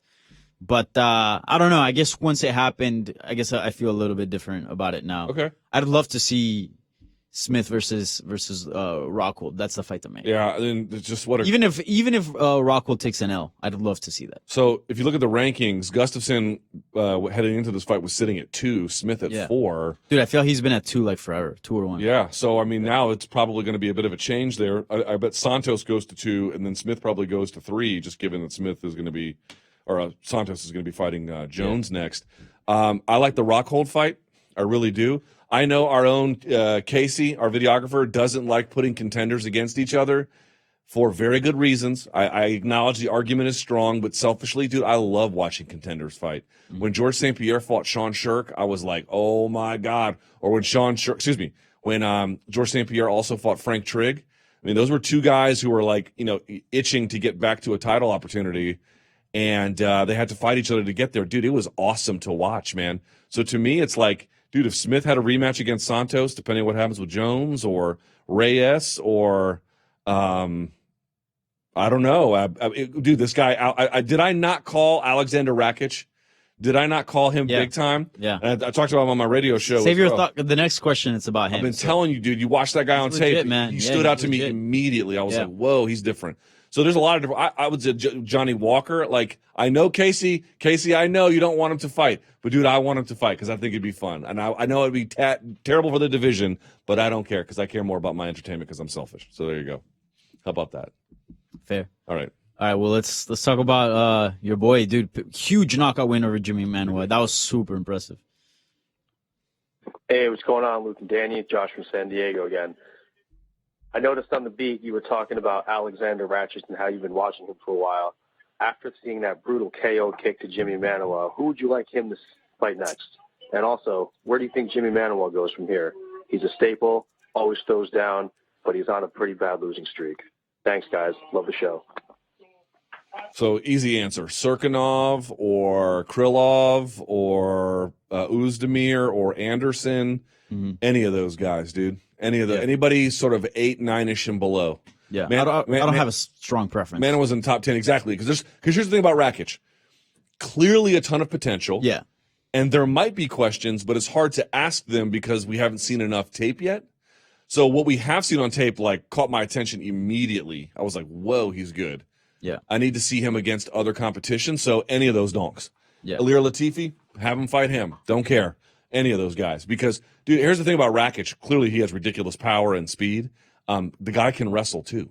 He can. People don't realize that he can wrestle too. Like, I don't know exactly how good he is, but he's pretty good. Yeah. Pretty good. I'm telling you, there are some guys on tape you can just look at and you may not know how good they are. Smith, let's say 3 years ago. There are some guys who come out on tape and they instantly, you're like, whoa. Yeah, for sure. Rakic is one of those guys. Dude, light heavyweight's picking up, man. Slowly but surely, right? Yeah. And I don't really get too picky with matchmaking until guys start reaching the top. Then that's when I start, my matchmaking brain goes off. But, right now, anybody in the top 10, top 15 is fine. Yep. But let's talk about Jimmy Manuwa. Clearly, obviously, a very exciting fighter to watch. Live by the sword, die by the sword. But he is quite a skid right now. He's 4-fight losing streak. So what do you think is next for him? And also, he's been stopped 3 times out of those 4 losses. Yeah, it's starting to get concerning. It is. Here's the thing I mentioned. It's not really that he's losing, which is the problem. It's that he is almost 40 years old. It's true, yeah. And so you begin to wonder, this is not trending in the right direction professionally. And so the UFC has an obligation to ask about not merely what obligation they have to him as a competitor, but what obligation they have to him as a human, as a person, and his long-term health. So if that means this is the end, then that's what it means. If that means there's maybe one more and they matchmake him appropriately, I think what they thought was, hey, we're going to give you an unranked contender. Mm-hmm. Problem was they gave him maybe the best unranked contender, and you can clearly see, he should not be unranked anymore. So, dude, you got to have tough conversations. Yeah. Here's the thing I walked away from. Didn't you feel this way watching? Dude, it would hurt to watch Gustafsson go. It hurt, dude. It felt weird. The ending in this game. Everyone sees St. Pierre's presser and they think, oh, gee, what it's sort of bittersweet. Dude, most of the time it's just bitter when these guys retire. It's especially because end. It's not like some of these other guys where they've reached glory in the sense of, championship glory, and then they fall off and then they retire at some point. You're like, man, that's a fall from grace. Gus was so good, but as you said, he came in this era where he's literally in the same era where two of the best fighters in the world, pound for pound, are in that same division. And, I think if he would have came, 5 years earlier or even 5 years from now, odds are he probably would have been champion. So what this guy's been through, and he's come close, so close so many times. And, also to leave the way he left on Saturday, it just hurts. This sport's very unforgiving, man. It's sad. Dude, most of the time you walk away on your hands and knees. Yeah. It's awful. It's so awful. Yeah. But that's the game they play, Yeah, it's just that's the nature of the game. Everyone thinks they're going to beat it, and some of them do, but most of them don't. It's really hard to watch. I hate it. Yeah. All right. What do you want to talk about next? Possibly what happens to the flyweight division if Cejudo picks up a win at UFC 238, illegal streaming, or paywalls in MMA. Pick your poison. Ooh. Which one do you like best? I'm letting you pick. Which one do you like best? Illegal streaming, man. I'm just kidding. The paywall question. What's it about? The paywall is interesting. There being a lot of paywalls now with the Zone, obviously, ESPN Plus, Fight Pass, etc. Just MMA going behind a paywall. Let's try that one. All right. Let's do it. Hey, Luke and Danny. This is James H. from San Diego. My question has to do with the new paywalls that seems like all the new major companies are putting the sport behind. It seems like it's kind of, I don't know, you don't have to pay to watch the NFL or Super Bowl, but it seems like every fight you want to watch, you have to pay for these days. It seems like it puts a major ceiling on the growth of the sport. I don't know. Just wonder what your thoughts are on that. Thanks. Love the show. Paywall putting a cap on the growth of MMA, you think? Safe to say, yeah. Yeah, for sure. I'm somebody who has a radio show behind a paywall. Mm-hmm. I know exactly what the challenges are like. Yeah. It hurts visibility. There is no denying it hurts visibility. So, for example, there's a free listening weekend. I'm not even trying to do a cheap plug on my other job. I'm just trying to make a point. They get after us to promote that because it's your chance to just be like, to peek behind the curtain and see all that's there to get money from you. Here is basically what's happening. This is true for all media, including MMA media, but also media content in the case of what the UFC is producing, right? Video content. Everything is going to go behind a paywall. Yeah, everything is going to go slowly but surely, which is going to make some things more sustainable, but it's going to make them a lot less visible. Basically, here's the trade-off that MMA has decided to make. This includes the majority of the top promoters. They have decided they would rather be, and this includes Bellator, includes UFC. They're operating on like a freemium model, but they had basically decided that it is better to have long-term sustainability by having shared risk with other entities. So that includes Serie A, whatever else is on ESPN Plus. Right, we'll all share the risk here. We'll be a lot less visible, but if we can generate enough income, we can do this for a very long time. That is the trade-off. That is what they have decided to do. And probably for good reason, because there has been a great deal of volatility in the promoting market for UFC and for MMA. And MMA media is the same way. They had the launch of The Athletic. They got a great team there, but the bet is that if you put enough great content behind it, whether it's MMA, boxing, but also NFL, MLB, whatever, that you'll have reduced visibility. But there's this shared pool that if we all work together, we can sustain this. Now, whether that ends up true, we'll have to see. Right. But that's ultimately the idea. That's how SiriusXM works. My other job. There's Howard. There's NFL. There's music stations. There's talk stations. There's MMA. I think they have 35 million subscribers. That sustains everything. The trade-off is that unless you pay for it, nobody hears it. Exactly, yeah. And that's just the way everything is going. Like when the internet first started, becoming what it is now, right? Like the internet we know now, everything was free, right? And for a few years, we realized that didn't work, especially in media. And advertising based. Advertisement went down with the internet, and now everyone's trying to find new ways to go behind a paywall because it seems to be the most sustainable model. But I mean, here's the thing: Facebook and Google have eaten all the ad money. Yeah. And so as a consequence, people are saying, well, what are ways in which we can, and like, look, you can do both. You can have partly free content. You can have partly paid content. You can have, there's different ways to package everything together. No one really knows exactly what the answer is. Some players have it worked out in either medium. But basically what MMA promoters have decided is we'd rather have guaranteed rev, share risk, go behind a paywall and live rather than biggest audience possible. I recommended, Right. I don't know if you saw. Also, there are questions to be asked about how much bigger can MMA get in the U.S. You know what I'm saying? Yeah. And I think the UFC factored that in when going behind the paywall. Last thing on this, because what's the word with Benavidez? He coming on here? I'm about to call him. Do you want me to leave you with a question? Yeah, no. Leave me with a point I'd like to make. Okay. And then we'll. So we can sign off here. Yes. With me. Yes. Sign off with you. Good job. And I want to make a point. So go ahead and get Mr. Benavidez if you can, please. The point I wanted to make was, if you guys didn't see, Jimmy Pitaro is the gentleman who runs ESPN. He did a podcast with Peter Kafka of Recode, which, by the way, on all disclosure, is a Vox property. Anyway, so the old head of ESPN was John Skipper. John Skipper now runs DAZN. Anyway, so Jimmy Pitaro was the new one. Pitaro, I'm not sure I pronounce it anymore. But in any event, Jimmy has sort of talked about a lot of things about what his vision for ESPN is. He talked about ESPN Plus and what its value proposition is, UFC content, what its value proposition is. But what was kind of interesting were sort of two different things I picked up on. One was, he said what really matters for the other leagues, now not UFC, but like NBA or MLB or NFL, because he was asked, what's the likelihood that those guys sign with a Google? What's the likelihood they sign with a Facebook for their like television deal?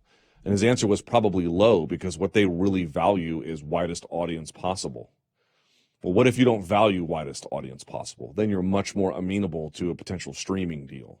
So that was kind of interesting. So he liked ESPN's value proposition in the future to acquire NFL rights, because they are one of the ones who can offer you a niche, more directed to consumer platform in ESPN Plus, or this big, ESPN ecosystem if you're the NFL.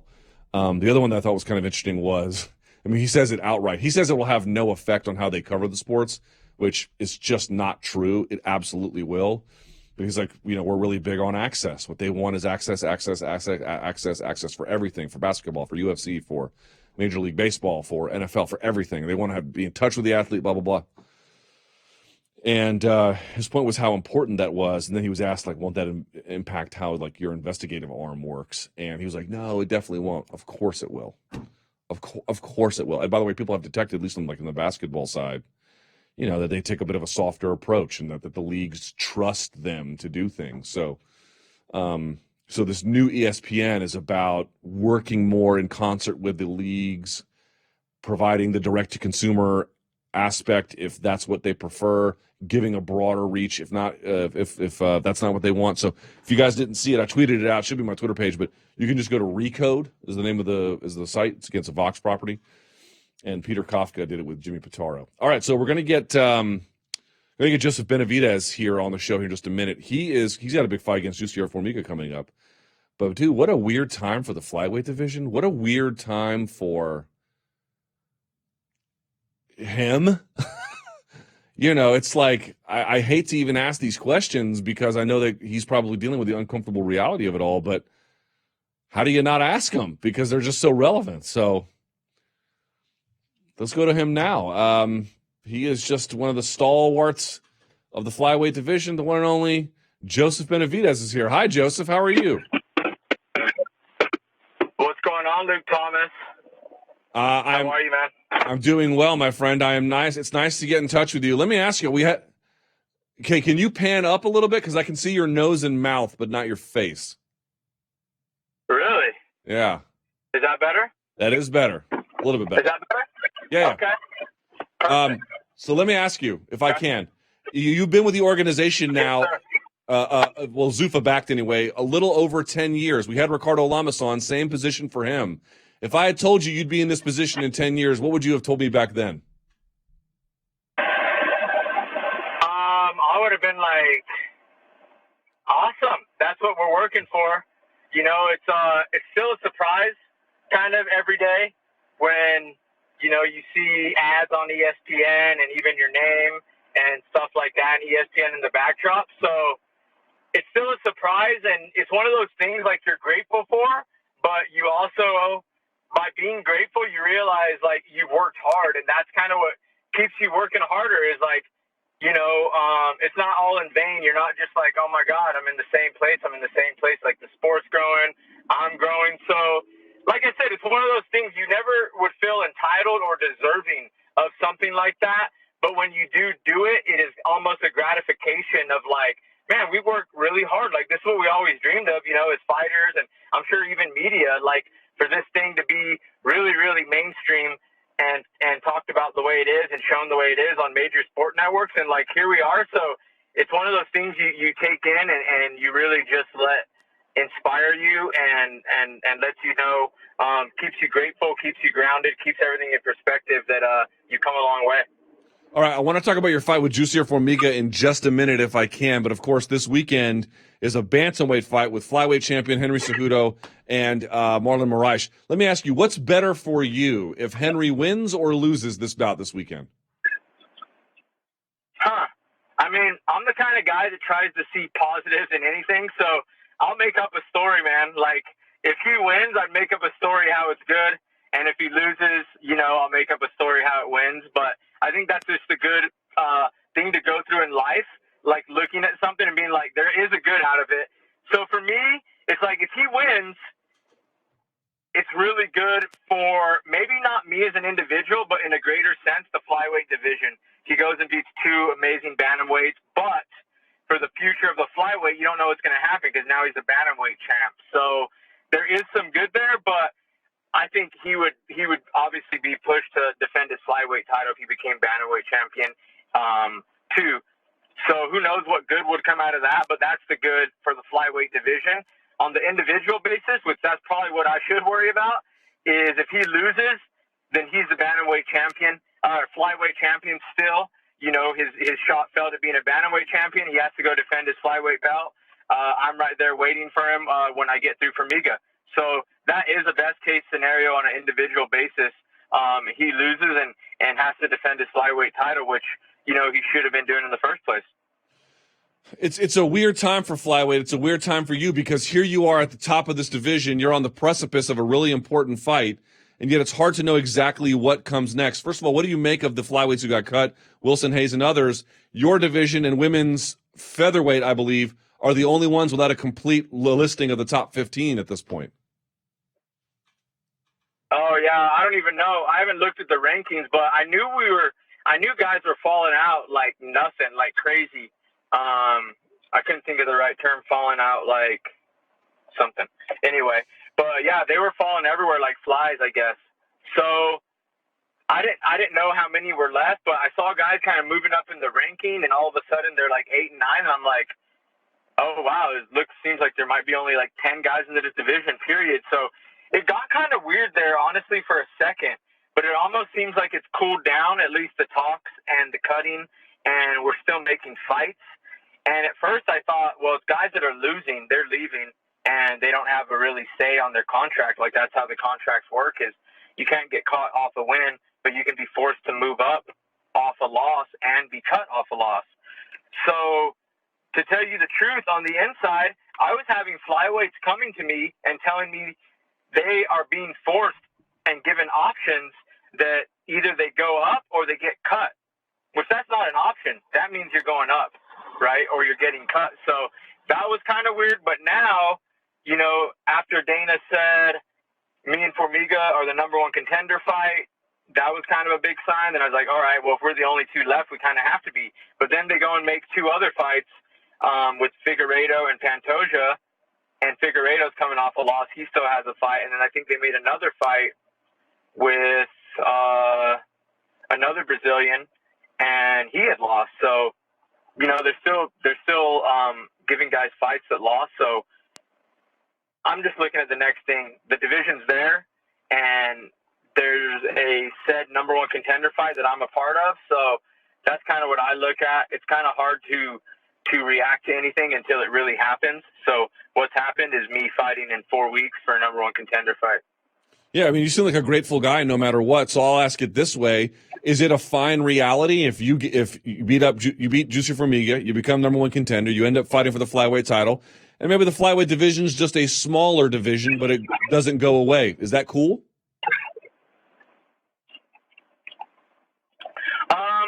Yeah, I mean, I think as long as it's one of those things where, like, I beat Henry for the fight, for the title, because he's the best guy, right? And he's proven he's the best. You know, he's an incredible competitor, beating TJ. You know, he's fighting Marlon, beat DJ. I want to prove I'm the best flyweight. Like, for instance, it wouldn't be that great for me if, say, Cejudo stayed at bantamweight as a champion, and I beat someone like, I'm the best flyweight, but I'm just the best flyweight that's there now. You know what I mean? Like, I really want to beat someone that's the best right now, which is Henry. Prove that I can beat him again, since I already have a win over him years ago. Prove that I'm still there and I've improved just as he has. So, yeah, I mean, the reality would be fine, you know, as long as I'm fighting the divisions around and there's opportunity for guys like me. Like, that's a lot of the picture I look at. Like, when the flyweights are leaving, I'm like, I have a really amazing life. Like, I'm talking to you, you know, and doing a lot of cool stuff. I'm in a pretty nice car, like, got a house and stuff and a wife. And I just look at, there's guys like me everywhere that, like, might not have the opportunity to have that through professional fighting. And that, like, bums me out like crazy. Like, there's another me somewhere and he's not going to have the chance to do that. So, you know, I'll just be happy the division's around and guys are getting jobs and you know, athletes are getting what they've earned. I asked this question in all good faith. Like, what do you expect to happen this weekend? I'll be truthful. I never thought Henry would beat TJ. I thought TJ would run through him, and then I was totally and completely wrong. At the same time, though, man, Marlon Moraes is a tough customer. My God, the things he is doing at bantamweight are scary. What is your sense about how that fight goes? Yeah, I mean, Marlon's a creature for sure, and you kind of have to give him the advantage that it's at his weight. You know, he's a big bantamweight already. He's been terrorizing people at bantamweight. Like, it was kind of the same thing in the TJ and Henry fight. Like, I really did give Henry a somewhat of an advantage at flyweight because that's his weight, and TJ's the one making the adjustments. But on the same token, I probably would have gave TJ the advantage at bantamweight. So you kind of have to give Marlon the advantage, it being his division. That being said, Henry has done nothing to prove that he doesn't perform in big fights. You know, DJ, TJ, you know, Olympic gold medalist. So he's done nothing to deserve our doubt, you know, that he's going to lose. He hasn't shown anything in competition, high-level competition, that would make us think otherwise either. So the only thing you can really look at is, hey, you know, he's fighting out of his weight class and Marlon's in his weight class. You know, you can say all you want about, you know, how good they are in skills. We all know that. So you have to look at kind of like, all right, we know they're both, you know, world beaters and amazing athletes and killers. So you just kind of have to look at some of the practical things. Like, you take two really good guys, you know, and one guy's a little bigger, you know, he might have a bit of an advantage. Let me catch up with you. What is your training situation like these days? How do you arrange your camp? I live in Las Vegas, so I train here in Las Vegas. I work a lot out of the UFC PI for, like, strength and conditioning. It's kind of like a home base to hit mitts and stuff, but along with that, my home base as far as bodies, a team, coaches, and community go, I'm at Extreme Couture as well. My coaches are Eddie Baracco and Casey Halstead, 1 out of 10th Planet, and Eddie is just like my coach, not really affiliated with the gym. So, like, I'm leaving Extreme Couture right now, but I'm going to the UFC Performance Institute, and then later in the week I'll go to 10th Planet to do some jiu-jitsu with Coach Halstead. So, yeah, it's a little different. I think in Vegas, you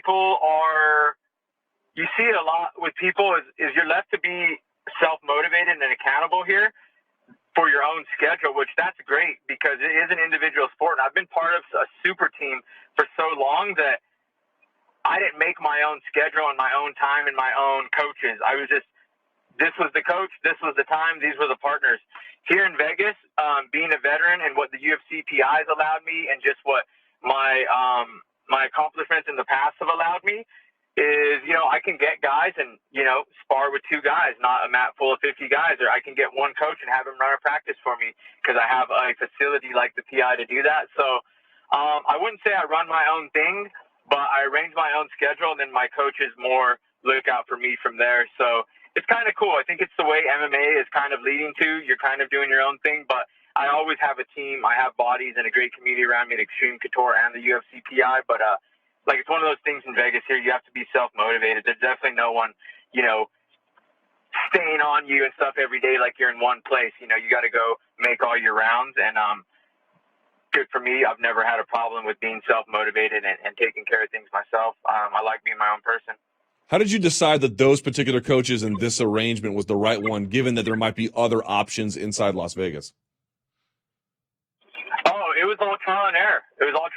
Like, I've been coming back to Vegas back and forth for 8-9 years, training here and there, you know, but doing my camps in Vegas, you know, did a few camps in Denver. So it was all trial and error. I tell people when they move down, I'm like, hey, you can practice 10 times a day in Vegas. Like, there's that many credentials, there's that many things to do here, there's that many coaches, there's that many classes, but you can also practice no times because, you know, you're not going to have someone here like, hey, where were you in the gym today? Because you could be somewhere else. You can get away with that stuff too. So it's a hard thing, I think, for some people to adapt to. For me, this is how it all worked out. Is I was coaching the Ultimate Fighter, so I had to stay here for a longer period of time. I really started to love the training in Vegas, and I was kind of finding my groove, how things worked. What really kept me here was Coach Robert Follis. I said, hey, I'm staying here no matter what. Like, this guy's incredible. I can feel myself improving. As we all know, tragically, he passed away, you know, taking his own life. I think that broke everyone's heart around here, and it really left a lot of people that moved here for him not knowing what to do, me included, because I had moved here for him. But at the same time, I was like, all right, there's everybody else over here that cared about him, trying to kind of pick up the pieces. And we went through all that together, and it made everything like a little stronger. And at the same time, you know, on that emotional side, I felt like I was physically and athletically growing as well, because it was something new for me. And that's the way I think the sport is something is not always better than the other thing, but sometimes just something new is better. And that's kind of where I was at in my career, is I found new things and new people and people that really looked out for me and cared for me and were more focused on myself. And that's how I came to it. Just felt right, you know? Joe Rogan had a theory on his podcast that Kevin Lee probably never adapted after the loss of Robert Follis. Now, I'm not asking you to weigh in on that, but I guess what I would say is he did have a tremendous impact on a number of different fighters. Do you think it's possible that there are fighters out there still reeling who never really they were never able to adapt from his absence?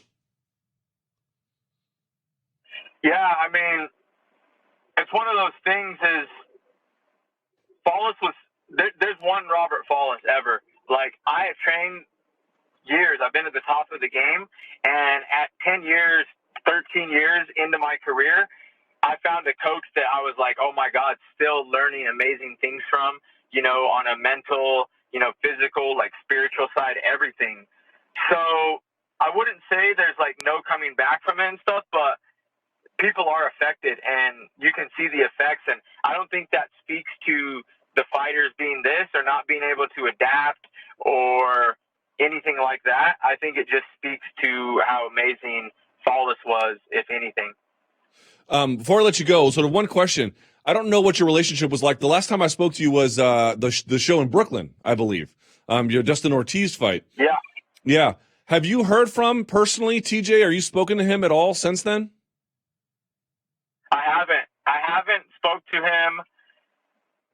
I mean, even in Brooklyn, it had probably been a year or two since we talked, and definitely about 2 years since we did any kind of training together, and probably over a year since we talked.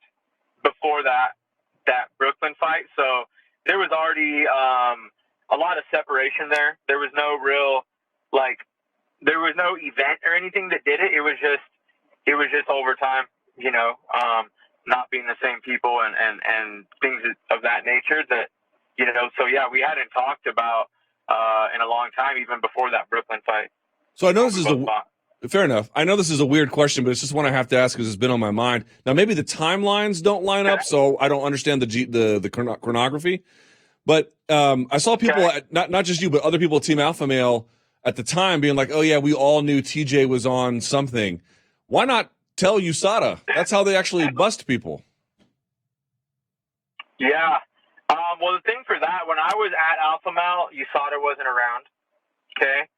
And then there's another thing that I think people don't realize is, like, I came out in an interview and I was like, I'm surprised it took this long. Like, there's a difference between knowing, thinking, assuming through all the hints and coincidences that happen, like a bunch of coincidences and stuff. You know what police call that is evidence, right? But there is a difference between having evidence, seeing things, and knowing things and seeing it. Like, did people see TJ like shoot up in the bathroom and go out and like to a fight? No. But I think what everyone's saying is they all assumed he was doing it. And even for me, like, things he had told me and hints and stuff he'd given me, and it was almost like one of those things that was a badly kept secret. Like, if you know, like, you know what I mean? It's like a badly kept secret, but you don't know. And as a peer, like, there's not much you can honestly do. Like, at that time, like I said, there wasn't USADA, but you can accuse your own peer of it and ruin something, make something weird, or say it all does go well. Like, I believe there was like a sit down and an accusation at Alpha Male. So for everyone saying, oh, you didn't do anything, I remember Faber having an actual sit down with him to the point of like, hey, like, you know, this can't be going on, and these are the rumors, this and that. And but like I said, as a peer, we're not USADA. Faber's not going to piss test him and say, hey, you can't come in the gym, I just tested your piss. So it was just one of those things, like a badly kept secret. Like, it's such a gray area that people don't realize. It's not black and white of like, you know he was doing it, get him busted, or you don't know he was doing it at all. You know, it's not one of those things. Like, you can always assume, but there's a huge difference between knowing and seeing and thinking and all that. And that's kind of what it was for everybody. Like, everyone was kind of like heard rumors, heard enough to the point, and known him long enough and seen episodes and stuff in the gym where everyone kind of figured he was, but it was one of those things like, what are you going to go do? Go like, hey, TJ, give me your piss and stop. So I think that's what it comes down to. So it's such a polarizing subject that you're kind of damned if you do and damned if you don't. Like, I simply went out there and I said, hey, you know, I wanted to put myself on the side that I think he was using longer than this. And people take that as, oh, you know, he was using longer than this. I'm like, no, I'm putting myself on the side that I thought he was. And there's a difference between thinking, assuming, and like seeing a guy do it, you know? Well, I appreciate your candor on this topic and all the other ones. That is very clarifying. So thank you. I got to tell you, man, I cannot wait for your fight. Jussier Formiga. It's going to be June 29th at the Target Center in Minneapolis, Minnesota. It's the co-main event on ESPN. So I don't know what's going to happen with this flyweight division, but you're at the top of it. I know that. We appreciate your time. It's a good sign. Appreciate you, Luke. Thank you, Joseph. We'll catch up soon. Appreciate it.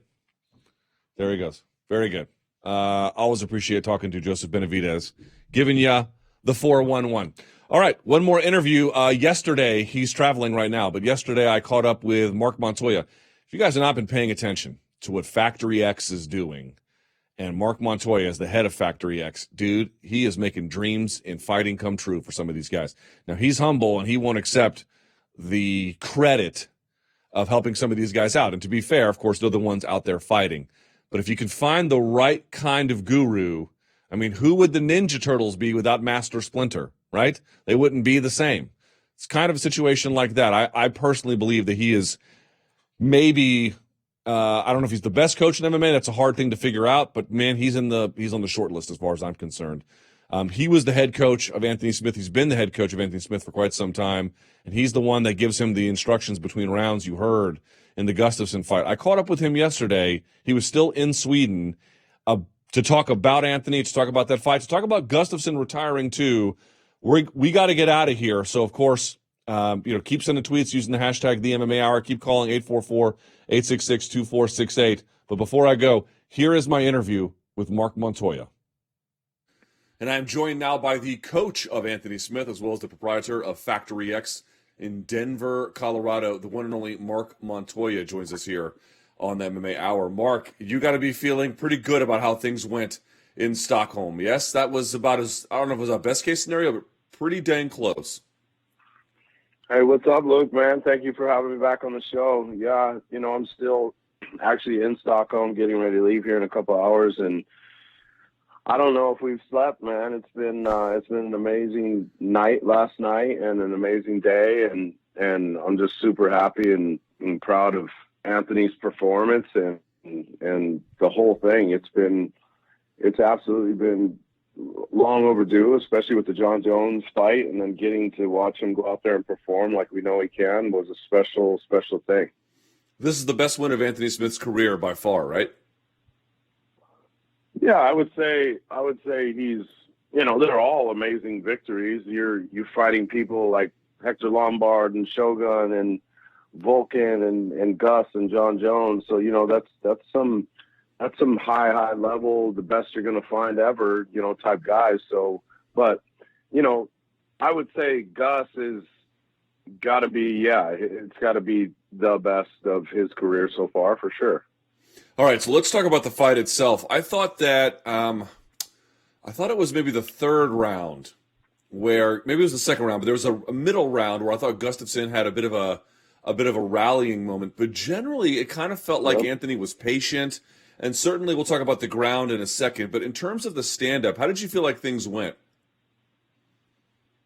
Yeah, so to answer your question, it was the third round. I thought that the third round, Gus won, and between the round, or it could have been, no, it was the third round for sure. So I felt like Anthony won the first two and lost the third. He was 2-1 going into the fourth.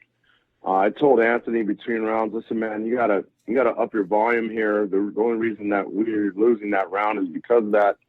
He mentioned to me he thought that he might have broke his hand. We still don't know if that's true or not. We're waiting to get back to the States, but I think that played small part into him not throwing the volume that he needed in the third round. And I told him in the cage, I said, stop processing and work on instinct. And he reacted quickly. He did that, and I was very happy with what he did in the striking department. We knew we had a really good idea that Gus would move, and like you and I talked, actually, you had mentioned him being a matador versus a bull, and I think he did exactly what you and I talked about and move his feet, and we had to corral him and try to put him in range. And I think every time that Anthony was trading with him and on his feet doing what he does, that Gus felt that. And when he felt like the striking was even, or maybe Anthony was winning, he started working more toward the takedown, and we're okay with all that, and obviously see where the fight went once it hit the mat. So one of the things that I picked up, again, I need to go back and watch the fight for some specificity's sake, but one of the things I noticed was you guys putting together combinations with stance switches as well as encroachment at the same time. So there was this play of stance, this play of distance, in a way to just kind of confuse him, push him back, but push him back in a way where he didn't know what decision to make. And I felt like some of it didn't work. I felt like some of it really did. To what extent was that a part of the game plan? It was a big part of the game plan. I think, in order to stop somebody's feet, you've got to either go to where they're going, so you cut them off and not chase, or you've got to confuse your movement in their head so that they stop all of that moving. If Gus keeps moving and we chase, then we we're going to run into something we don't want to run into. And we knew that going into that. And that's one of the reasons why you'll see him, moving, like you just mentioned, in space with combinations before he ever wanted to do anything, because we needed to get to the spot where he was headed so we could cut off and not chase. So in the end, this was a fight that was decided, I suppose. I mean, the groundwork was laid on the feet, but in the end, it was decided on the ground. When it went to the ground, were you concerned he might fall off the top? Like, what were you thinking as he had the back? Yes, for a split second, he got a little high, and his head was getting over Gus's head, and in the corner, Scott and I made some good adjustments, made some adjustments between each other about what we were going to articulate, and Anthony made an amazing adjustment in repositioning. And then once Anthony gets your back, and especially if he gets the body triangle in like he had, I've not seen him lose that position before, and in practice and all that, all the stuff we've ever done, he's always dominant there and finishes a ton from there. So we were really confident when he had him, especially as much time as he had on the clock. I felt like as long as he doesn't slip off there, he either has to figure for the far side arm or grab the leg, and he chose to do the arm. And that was what Scott and I were talking about in the corner, and articulated that to him, and Anthony, of course, delivered. And once he was able to flatten him out, that's the worst position in MMA to be, is on your stomach flattened out. That's terrible. And obviously we'd love to get any opponent there. So we were super confident once he made that small adjustment and was able to get him down. Did Gus more or less do what you thought? Was there anything different? There were at times where he was being that matador that we had talked about. There were times where he was kind of coming forward too in ways I wasn't all... I don't know. In some ways, Mark, here's what I guess I'm driving at. There was a lot that I recognized in classic Gus, and then I could tell there was a lot of confusion as well. Some of that you absolutely have to attribute to Anthony, of course. I guess I'm wondering what you saw in terms of what you had expected versus what you got. I didn't see anything that was unexpected. I'll tell you what, I've said this many times since preparing for John Jones. After preparing for John Jones, I haven't looked at a fighter since where I've been like, this is something to really solve, because John, that was one of the toughest puzzles I've ever looked at. And when I looked at Gus, this isn't to discredit him, because I have nothing but amazing respect for him. He's been a trailblazer and a legend of our sport. But when I watched him in the cage, it was what we anticipated and what we thought. And I knew that his rear side uppercut was a weapon that he likes to use, and he does it a lot off of his jab, and he does it a lot off of moving to his right. And moving to his right is where he'll hit a stop and dart toward you and hit you with something that you just didn't see coming, because he makes opponents feel like they're safe, and yet they're not. And so, no, there really wasn't. When he did start to own the center a little bit, and not play so much the matador role like you had mentioned, that didn't surprise me, because I've seen in other fights that he'll do that, especially when his footwork isn't doing what he needed to do to get the job done. And so he would get toward the center and sometimes try to run there. And I was fine with them being in the center at all times. I had no concern about that. I feel like we win that fight all day right there. So it was a matter of getting him frustrated and bringing him back to the center. When I saw that happen, in my head, I was like, great, we've got him in a position where we want, because he's somewhat confused and losing a little bit of his game plan, and that's to move. So now he's on the center. So I was good with all of that, and none of it really surprised us. I want to talk about what this means for Anthony in just a second, but if you could, Coach, could you comment on it was so hard to watch on TV, right? Because as you mentioned, on the one hand, Anthony's your, I'm sure, friend and pupil, and it was amazing. I thought this was a phenomenal win for him. On the other hand, these exits from MMA, unless you're George St. Pierre, God, they are brutal to watch. They are awful. They happen under terrible circumstances where, the guy was just longing to get a win in his hometown, and a challenger like Anthony comes and takes it away from him. I'm wondering if you could sort of comment on the moment there being there, watching Gustafsson, like, surely you must have felt a degree of sorrow, even if competitively you guys were the ones who put them in that position. No, for sure. It pains my heart to see that happen. It's tough to watch.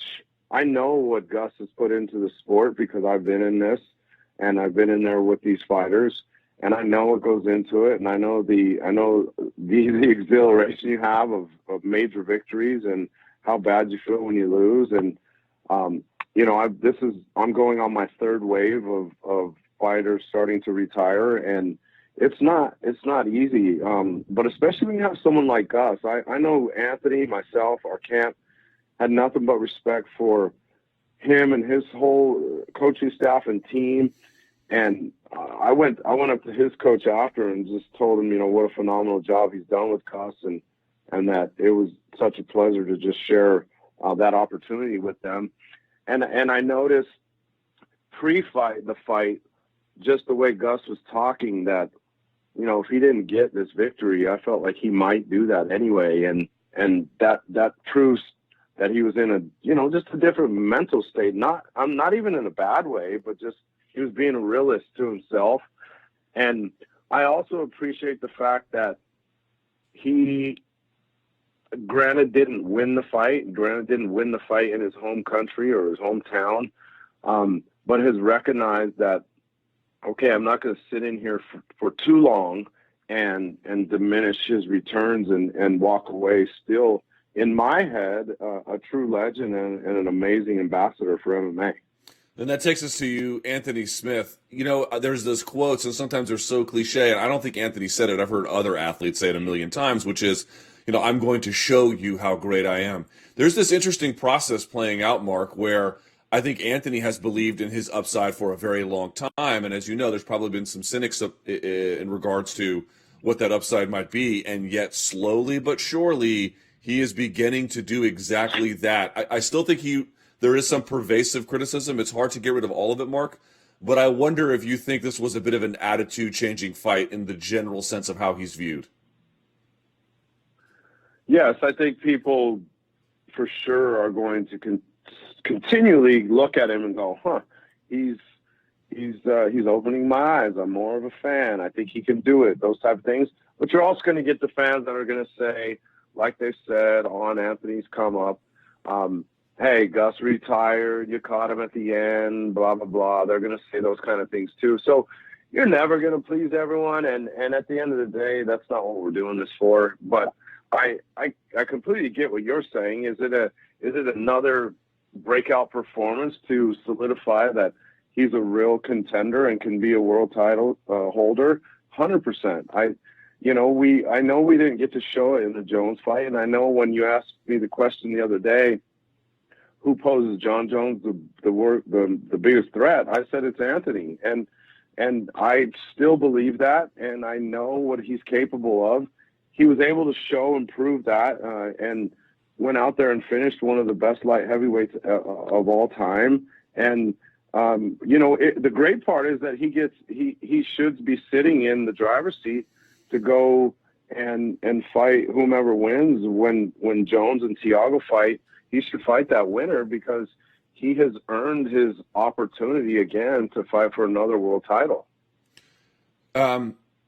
Did he exercise the demons from the John Jones fight? I mean, I know he got the win, but he was saying this wasn't about, I mean, and it's always about the win, but there was, I guess the point I'm trying to drive at is there was clearly an element gnawing at him that was about being in the moment and showing a full display and getting out there and kind of sweating and bleeding and exchanging and being a part of the fuller fighting process. Did he get that out of this one?